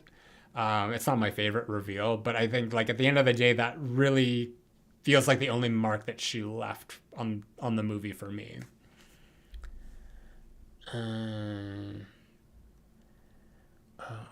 Tyler, what's one thing you hope they do differently for Scream 7 and one thing you think they should keep the same? That's a good question. One thing I hope they do differently. I'll say one thing I hope they do differently from the last two movies is that I want to see characters behaving more smartly. It always really pissed me off in 5 and 6 how you had the group meeting of just like, let's talk about who the killer is and let's like point fingers and accuse everybody. That doesn't seem realistic to me. It's not funny. It's not interesting. I think that there's a lot more that you can play with if you do a scene like the one-on-one like Dewey and Randy eating ice cream and just talking about people who aren't there, because that way you're giving the characters the opportunity to speak more freely about what they think. Like nobody is going to, like, let's just say that I'm sitting in a room with like a group of my friends and I just turn to someone, I'm just like, I think that you're the killer because you did this shady thing a few months ago, and whatever that conversation may be, that's something that I would never say. I would never openly accuse someone, and it wouldn't be for that. Like if I thought that someone was the killer, I'm not going to tell them that I think that they're the killer. I'm going to find a person that I trust and tell them that I think that they're the killer. So that's something that I really hated with 5 and 6. Like it just made these kids feel fake and really stupid. And I think that if we are doing a Sydney-centric story, that she's got to be a lot smarter. She's lived through this several times now. So, you're not going to have a room full of people of like Sydney sitting there and just, even if she's just listening or observing it, it feels very inauthentic. So that's something I hope that they don't go back to. But again, this is like Guy Busick. I don't know if he's just copying and pasting from like 5 to 6 to 7. Like I don't want them to do these stupid cliches. What was the other part of the question? One thing they should keep the same. Something that they should keep the same from the franchise. Ooh. I think that they should, and this is also kind of something that they shouldn't do. I think what they should keep the same is from Scream 1 and 2, in the opening kill, what I think was so much more effective about that, like both of those, is that the scene ended with the victim. Like it starts with the victim and it ends with the victim. So the last shot of the opening is Casey in the tree. The last shot in Scream 2 is Maureen like screaming and killing over and dying. I hate this like Ghostface like slashing into the screen to reveal the title card. It's so cheap and gimmicky. Like that feels like Stab to me. And they've done that. They did it in 3. They did it in 4, 5, and 6 now. Like it's just go back to what worked. Go back to what is right. Like especially if this 10-minute scene is just like us experiencing this like mini movie inside of the movie of this one character, I want to see them from start to finish. So it's little details like that I think work better. Let's see. Andrew Gillum. Who would you say is the evilest Ghostface? Jill for me. Probably Wayne Bailey, aka Stephen Kirsch, as Dermot Mulroney has called him, because this guy is not on the level, and he never has been. Whereas I feel like every other Ghostface has, maybe been a good person who was corrupted at some point. Other than maybe Mickey. Maybe Mickey's evil as well. But yeah, with Bailey, like, the reason I would say him is because he has no qualms about including his own children in this scheme, where it's just like he knows that there's a potential they could get killed in all of this. Like a father that has that little regard for his kids, that he would recruit them to like go on a murder spree with him. And I mean, maybe he was a lot more arrogant and thought that he would get away with it and none of them would die. But he raised a serial killer as well with Richie. So I mean, there's, again, it's an example with Scream 6 of just there being a character that has so much potential for dramatic storytelling and depth and just like discoveries of like who they are in the past, and it does nothing with it because we don't really find out anything about who this family is. So yeah, I'm gonna go with Bailey. With Mickey, the reason why I'd say Mickey's not the most evil, because there's almost like a contract killer vibe to him, where he's doing this because it's, he was hired by Mrs. Loomis. But at the same time, it's just like he's still friends with these people. Like you get the sense, like, the way that he's acting with Sydney and Derek and all of them and Hallie. It's just like, oh, these are my friends. Like, I love hanging out with them. I think it's great. Like, look at that. They made up, and he gave her his letters. I'm so happy for them. Too bad I have to kill them. Like that's it. There's that kind of mentality behind that character. So yeah, I'm gonna go with Bailey. Let's see. T. Parker Evans. How would they do the rules scene in Scream 7 without Mindy, create a new Randy, or having Mindy back as a video cameo like Scream 3 Randy, or just no rules scene at all? I think that it depends, like, who's in this. So like, is Kirby going to be in the movie? I mean, I hope not. I hate what they did to Kirby in 6. I hate that she's an FBI agent. I hate that she's an FBI agent, and I hate that she's bad at her job. But a rules scene, maybe that's something that they don't like. Do they need the rules? Maybe that's something that Sydney is now doing. Maybe that's sort of like she's gone through this enough that she knows what the rules are now. She can impart those lessons onto like her daughters or whatever the story is going to be. I certainly don't want a video cameo from Mindy. I think a lot of it has to do with like, what is their, because this was another very tenuous point of 6, where there wasn't really a clear thematic through line of just like, what is this? Like, we had the horror sequels, horror trilogies, horror remakes, horror nostalgia for Scream 5, and now it's like Scream 6 was like franchises. And the thing is, like, Scream had been a franchise since Scream 2, so it didn't feel like a very strong baseline to make a set of rules. And at this point with Scream 7, if they're just gonna like, what is the gimmick for the 7th entry in the franchise, maybe it's time to just hang that up and be done with it and focus on elements that do work, like the mystery, because that's definitely something that they need to work on if 5 and 6 are any indication. So maybe we can just not have a rules scene, or if Patrick Dempsey's back, like his character seemed to have some wherewithal in terms of like horror movies and the rules to have known that in 3 that trilogies, all bets are off. So who knows? We'll see.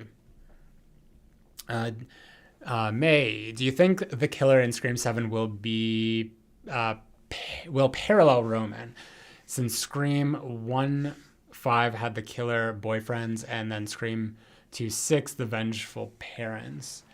So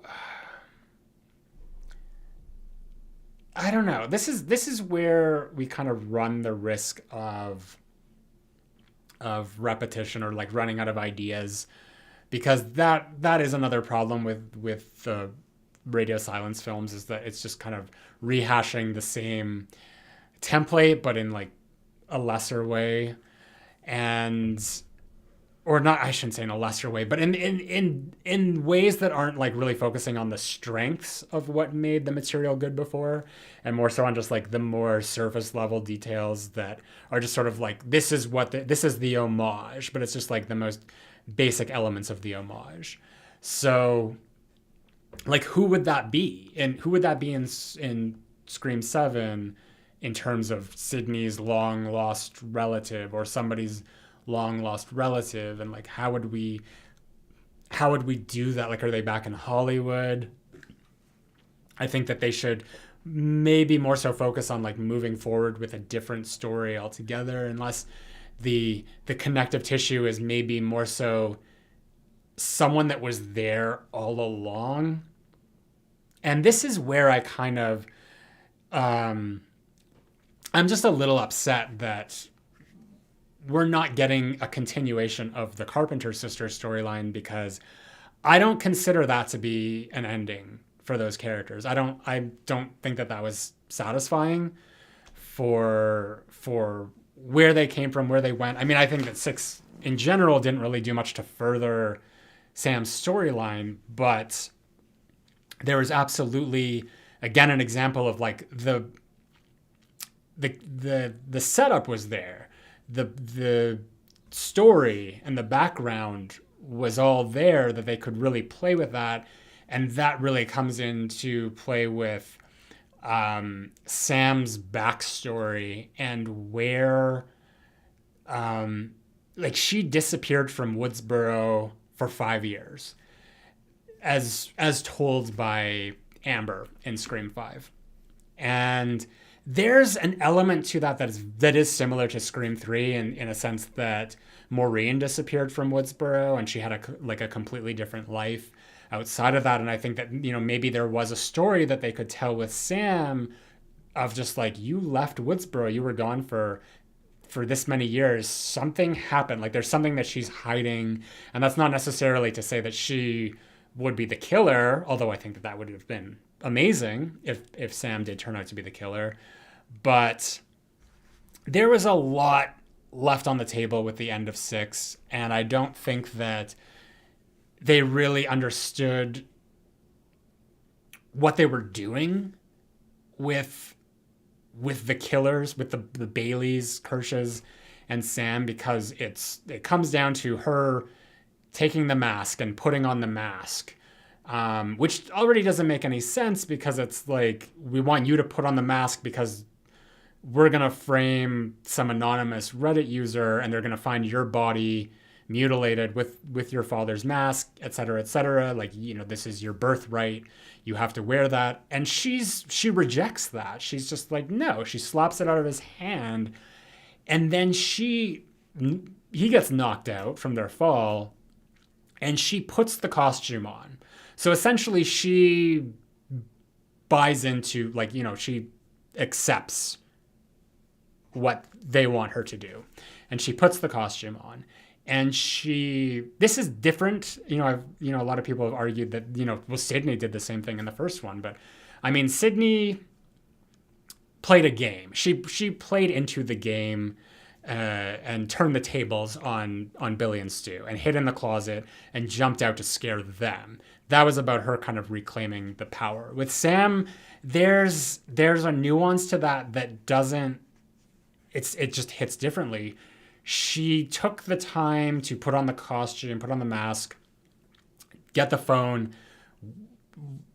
Presumably, no, he had the gun on him. That's just another thing that doesn't make any sense. They left him. He had the gun on him, and he went and he like got the phone call from her. She's playing into the ghost face role, really getting into it. He's shooting all the mannequin heads, and she comes out from behind and just like mutilates him. And to the point where he's still alive and like begging for mercy.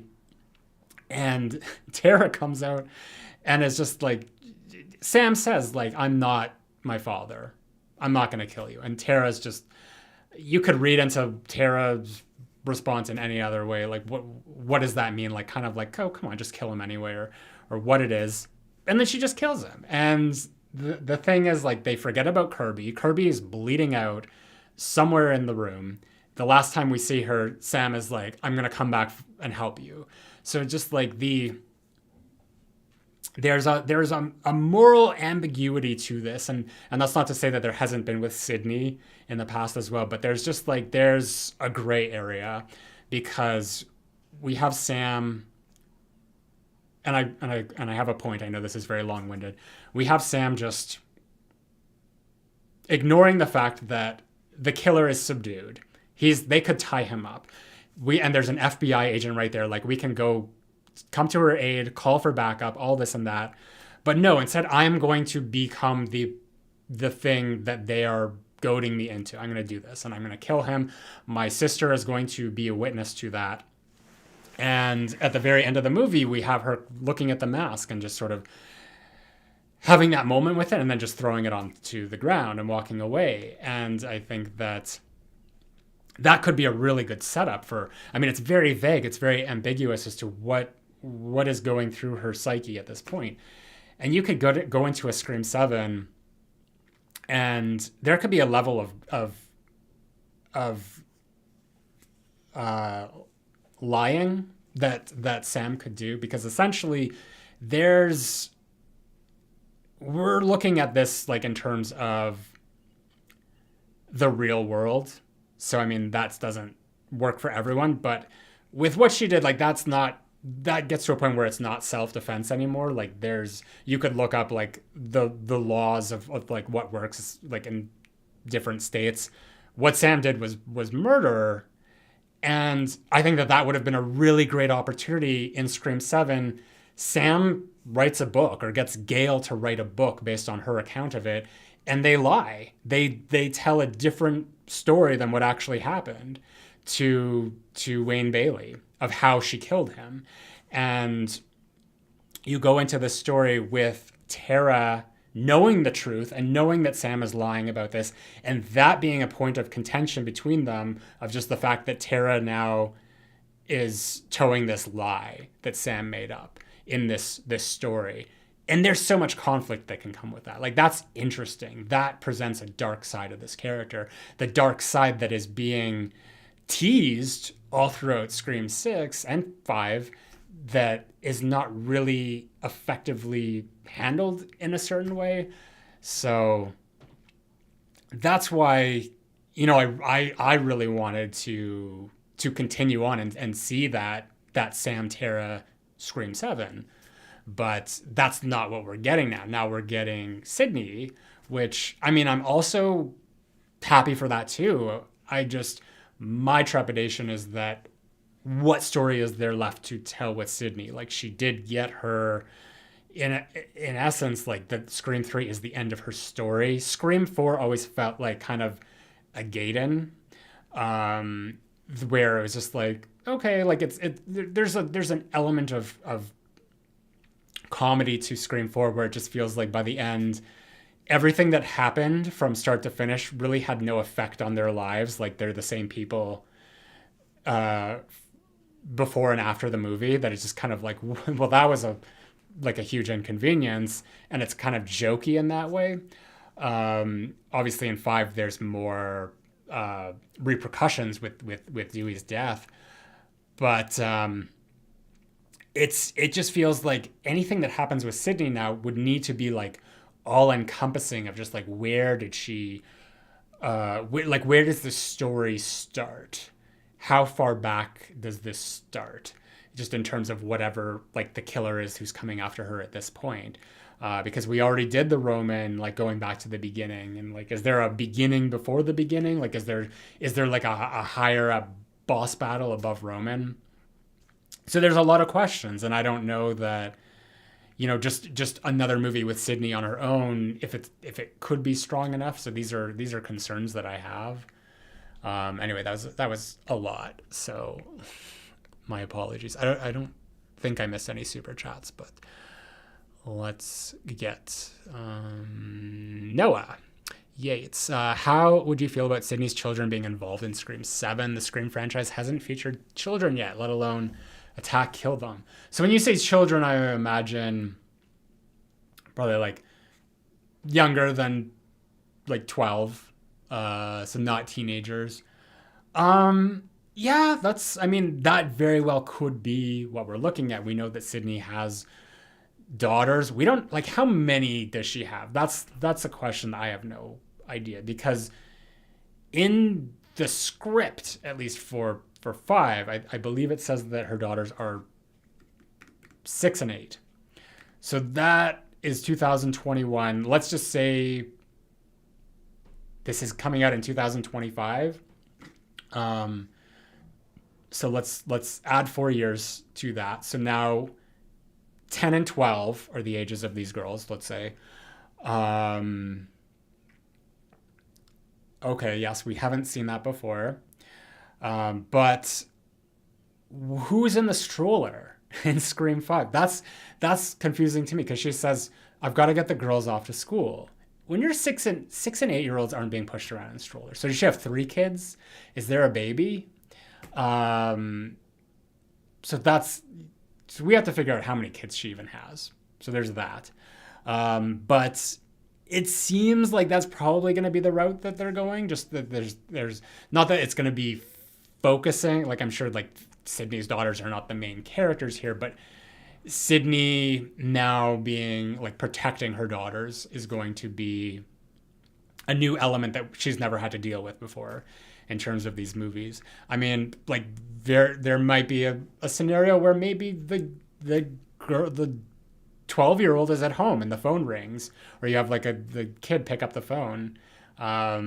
There were times where I was a kid where, my parents went out a lot, and, I'd be home alone and just like picking up the phone, like, are your parents there?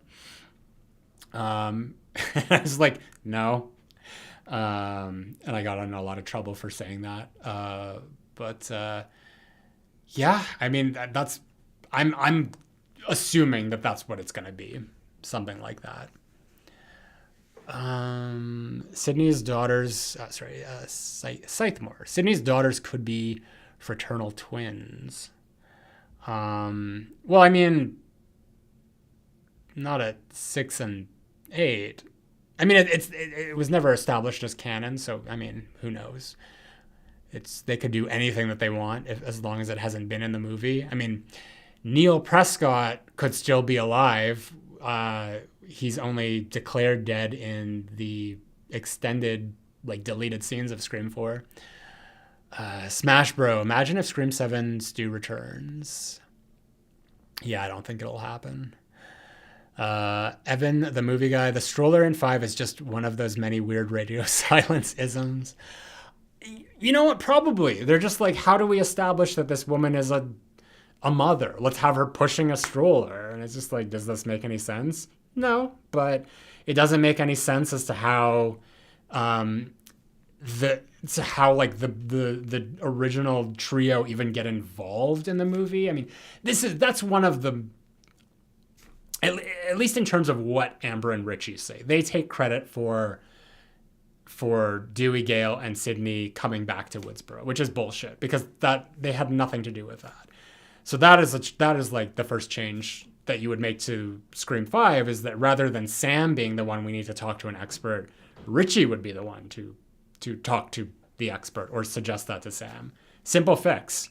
And then it makes sense. But, everything that happens with them getting there, Sydney, like Amber revealing herself to Sydney and Gale by going out there, shooting at them, and then running back into the house, where, them being like, we got to get you to the hospital. Like, why aren't you calling the police? Like, you have cell phones. Tell them, like, hey, we're at Stu's old house. This girl with dark hair just came out shooting at us. Pretty sure she's the killer. You know, doesn't it narrows it down pretty good for the authorities. But instead just going in and risking her life. Like, that's why I was never concerned for Sydney's safety in that finale. But yes, the radio silenceism, the Guy Busick, James Vanderbilt isms of just not really fine tuning, not doing like the second or third draft of the script, we'll say. And how did Richie get Sydney's phone number? Smash Bro. Kirby could make as a killer since she knows Jill and Sydney think about it. So that means like Kirby would be the killer? I don't see that happening. Steve L. A darker Sydney would be really interesting. Yeah, I mean, like, she's been through the ringer here. So there's definitely, you know, a darker side to her. And I think that, like, you know, having her kids involved would elicit that as well. So yeah, I could see it happening. I just realized we've been chatting for, how long has this been? Over 2 hours now. But I'm having such a good time. I'm just looking. 109 people in the chat. 147 thumbs up or likes, which is cool. 2 thumbs down, whoever you are, whatever.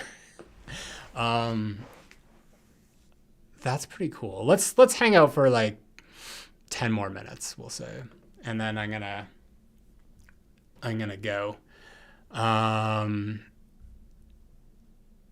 Cosmic urgency. One of Sydney's kids needs Jamie Lloyd chasing. Like a laundry chute thing, because I mean that would be fun. I don't think it'll be better than Halloween 5, but I'm here for it.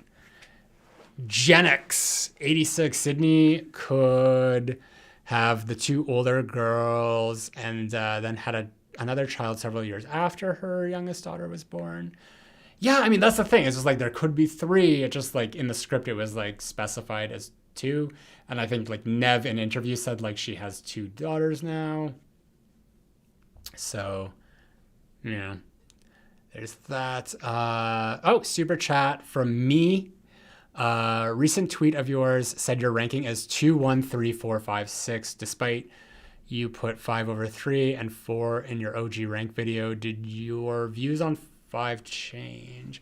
I mean, that's the thing. Like your perspective of the franchise is always changing. Like that's, and you know, I would hope that people, you know, I'm the kind of person who I'm very stuck in my ways. Like you know, if I make an opinion about something, I don't usually change it all that often, but I think that it is healthy to look at new perspectives and see things a different way. And also there's just the fact that when you see something for the first time, you're going to have a recency bias for it. You're also, you know, going to have a bias towards nostalgia and things like that. And I think Scream is one of those franchises where I don't have a nostalgia filter. I think that the quality of the films surpasses that. Like, you know, I was mentioning earlier, Wrong Turn. That's a movie that I really loved in 2003 when that came out. And now I watch it today and it's just like, oh, this is pretty average. So in that regard, you know, you can always be evolving and fine tuning your opinion, and especially when it comes to a ranking, because yeah, I'd say that like 2, 1, 3, 4, 5, 6 is what it is currently. I think that, you know, when 5 came out, there was a lot of excitement for that at the time. But then, you know, I found that, you know, 5 doesn't really have a lot of rewatchability to it.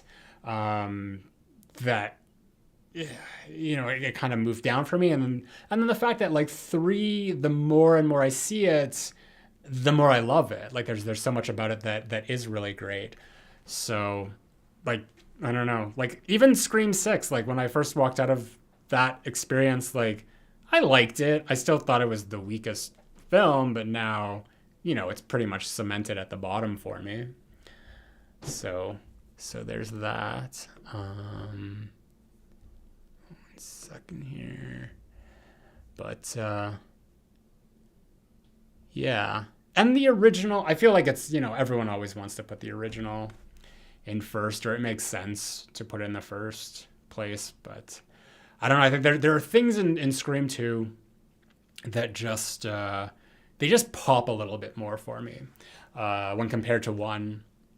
And I think that everything that Scream does for me, Scream 2 does like a little bit more heightened. Like essentially everything that Randy says, like bigger, like more kills, more this, more that. But there's also kind of like the added factor of like the suspense, like the car scene and then Gail's chasing. And it has just like really fabulous set pieces, like starting from the movie theater, the Sarah Michelle Gellar sequence, Randy's kill like in the middle of the movie. Like there's so many great moments, and then just like leading up to like an amazing climax. I mean at this point, the killer, I mean Billy Stu, Mickey, Mrs. Loomis are always going to be my favorite. And I think that Billy and Stu are great as a pair, but I also love Mickey and Mrs. Loomis for how like not a pair they are, how like they just do not work well together at all, that there is that betrayal there, but they each kind of get their moment. And I love kind of delving into it and just in a sense of like, what was their story? How did they come together? What was this thing of like her finding him on some website or something, and just like knowing that he was an active serial killer and forming this plan together? Like that's interesting to me. There's so many layers that are untold to us that I really love, and I feel like we don't get that anymore. So that's why that one has kind of been bumped to the top for me. Let's see other people's rankings. So 2, 3, 1. So Evan, the movie guy, 2, 3, 1, 4, 6, 5. Steve L 2, 1, 3, 4, 6, 5. Me 2, 1, 4, 3, 5. Halloween Resurrection and Freddy's Dead. Hell 6. Is that like a movie called Hell, or like Hellraiser, or is it just like Hell in general and then 6?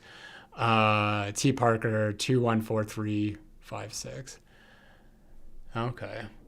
I mean, that's the thing. Like your ranking is your ranking. That's what it is. So you just gotta own it and not be judgmental of anyone else. Like the thing is, people who like Scream 6 or love it, I mean, I wish I could enjoy the movie through your lens. That's as simple as it is. I don't. And those people might also not like Scream 2 or just see it the way that I do. Like the world would be so boring if everyone had the same perspective. We'll just put it that way. Sharkbat, Scream 7 could reference Scream 3 by having one killer.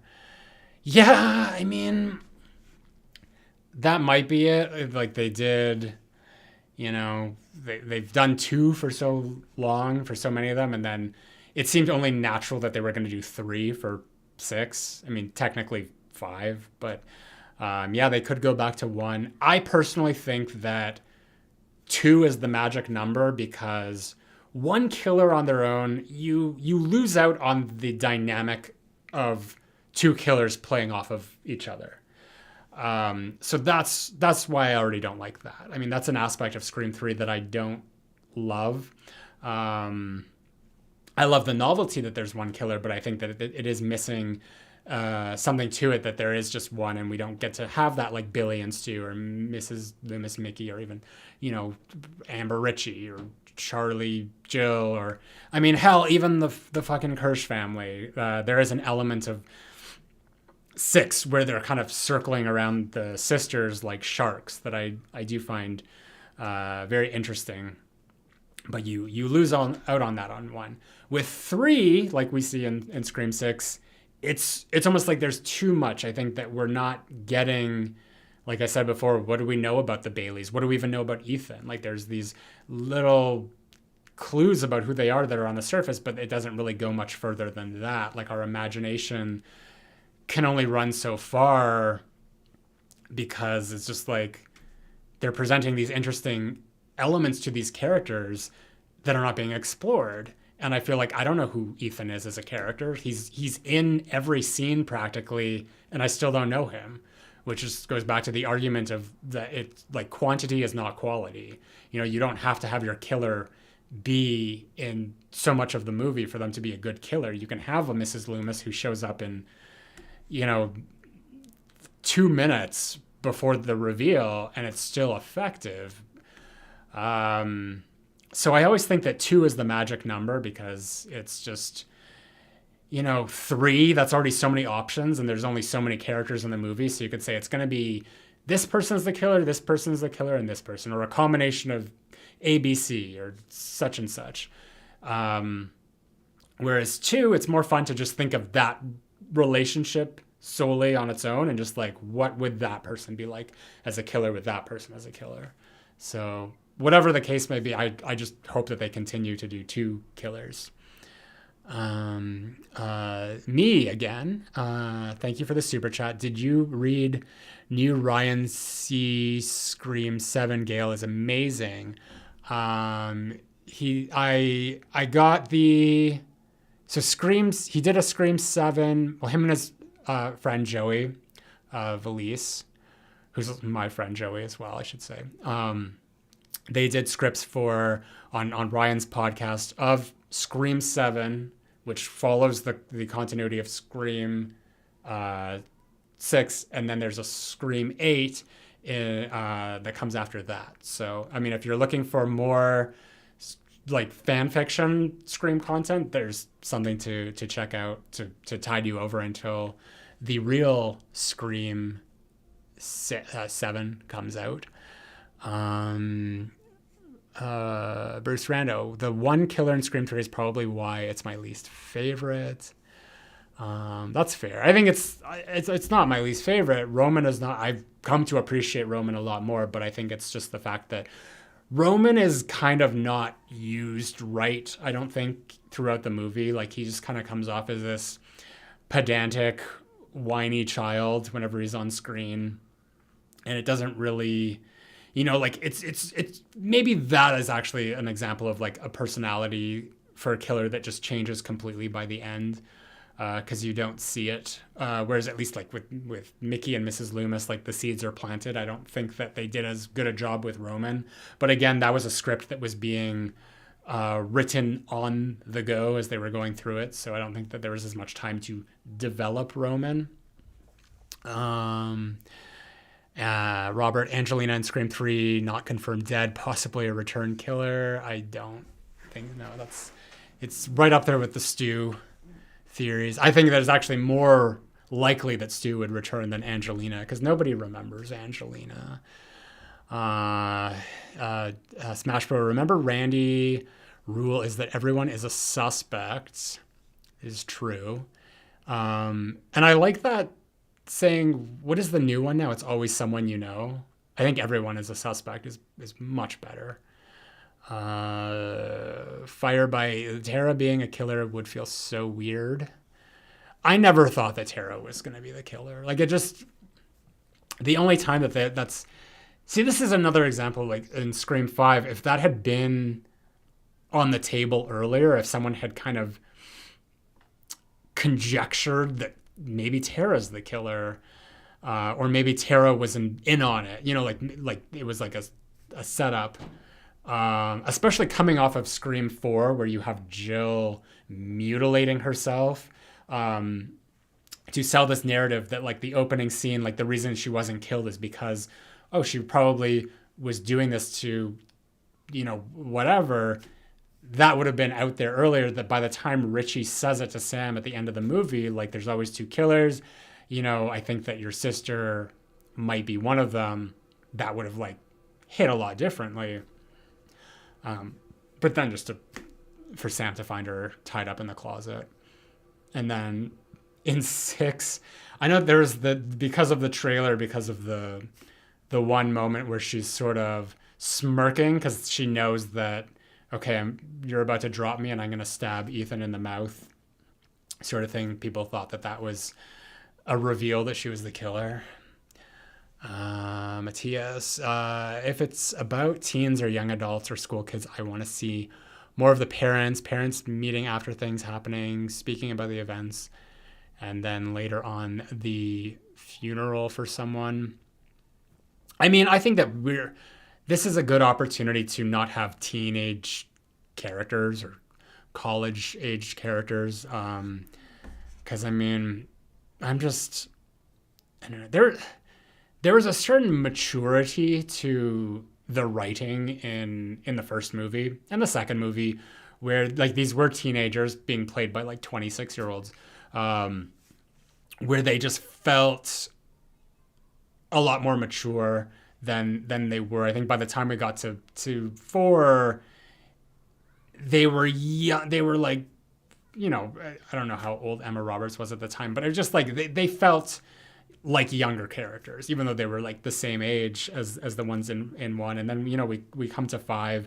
And I just think that there's something about like teenage characters in horror movies that are less interesting. I think like we kind of grew up with, for people who've been watching it for a while, Sydney and Gail and Dewey, and just like following their story and just like having this more mature take on things, even when, they're not always mature. There's like, silliness and fun to be had with those characters, but it always felt like more adult oriented in terms of who they were. And 4, 5, and 6 kind of like went back in an opposite direction to have the teens again. So I think that like going back to what I was saying before about this whole like circle of them sitting around and just saying, I think you're the killer. I think you're the killer. Like that's so immature. It just makes for bad scenes and scene writing. I'd rather have like adult characters being more strategic about how they go about having like just navigating what this murder mystery slasher is. Michael Quinones, hope I said it right. Thank you for the super chat, by the way. McDreamy is going to be a killer in the new one. God, wouldn't that suck for Sydney? Wouldn't that be awful?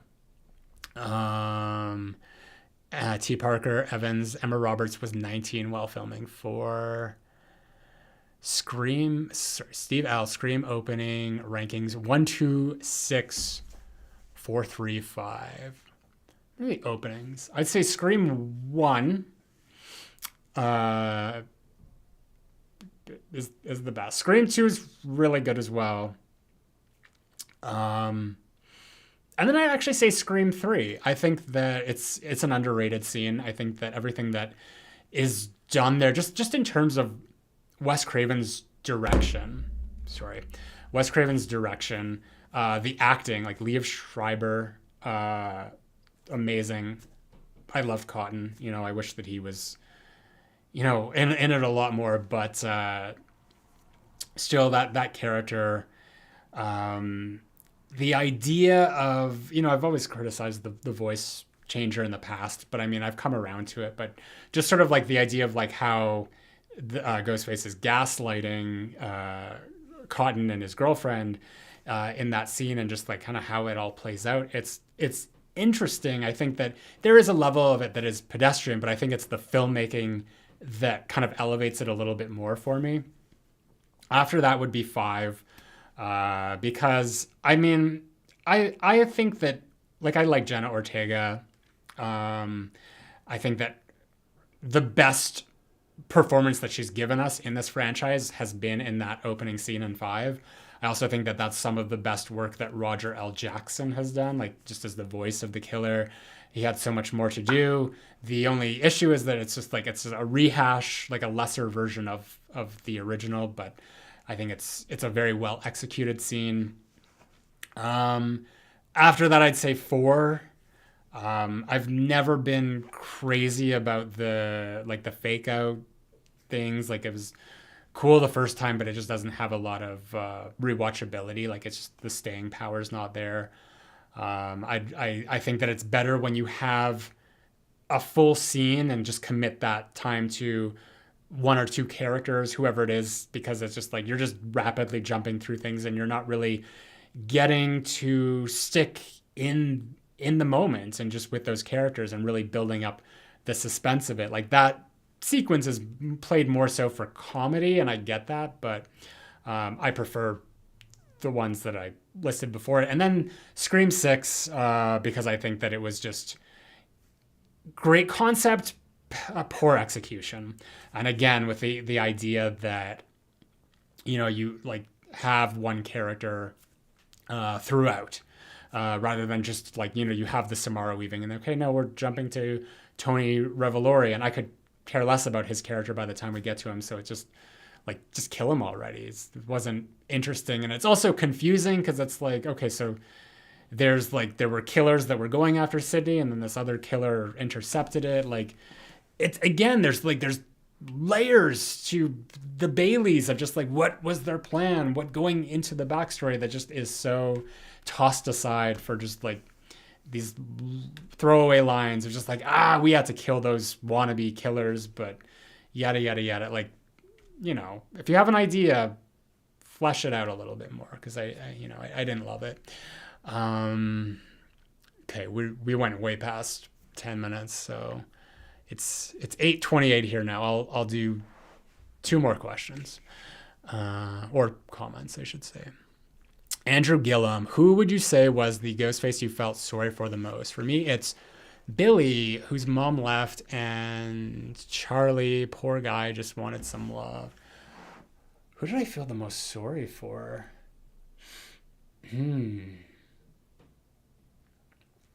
That's a great question. Okay. My mind is just going to Roman, because I think that it's the tragedy of that all is that, I mean, had things been different, I think that Sydney would have been more receptive. Like, just say like nothing, like, Maureen never turned him, or he didn't plan to have like Maureen killed and all this shit. I think that Sydney probably might have met Roman in a different life and found out like, oh, you're my half brother. And even if Maureen had rejected him, I just see a scenario where Sydney would have been, just because of the character that she is, more receptive to that and open to like having a relationship with him. And you get that sense when he's laying on the floor and she's gripping his hand, like there's this shared moment between them. So yeah, I feel maybe the most sorry, not for him, but like the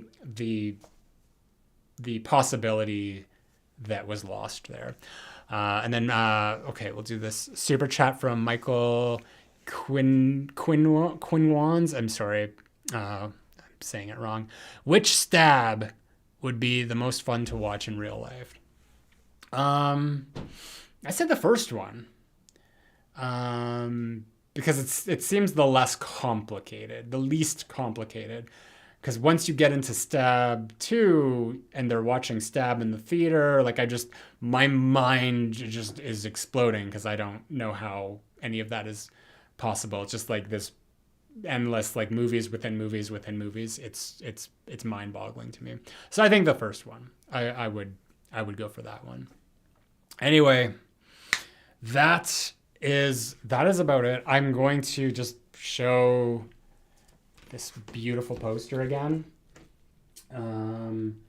which is signed by Neve Campbell. Skeet Ulrich, Matthew Lillard, Jamie Kennedy, Lee Waddell, Dermot Mulroney, and Laurie Metcalf. There's plenty of room for other autographs on there from other people in the franchise, but that is going to be a giveaway at some point. Well, when I hit 150K. So look out for that in the future. But this is all the time we have. Thank you for everyone who showed up and all the super chats as well, and just, hanging out here. I don't do these live streams very often because I'm not good at them. Mostly, I don't know how to do all like the fancy. Like, I see people do live streams and they have like all the pop-ups and stuff like that. I don't know how to do that, and I probably will never learn how. I mean, maybe we'll see. But it's always a pleasure to do these. I have such a good time, and I enjoy all of your company and chatting about all things Scream or Chucky or Halloween or whatever. Wrong Turn came up in the conversation.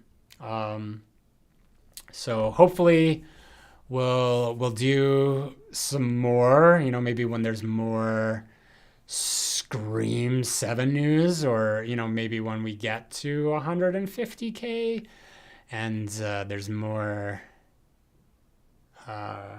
closer to that giveaway. But yeah, I'm gonna call it a night. I'm hungry and get some dinner in me.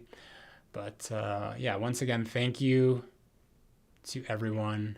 I appreciate y'all, and I'll be right back.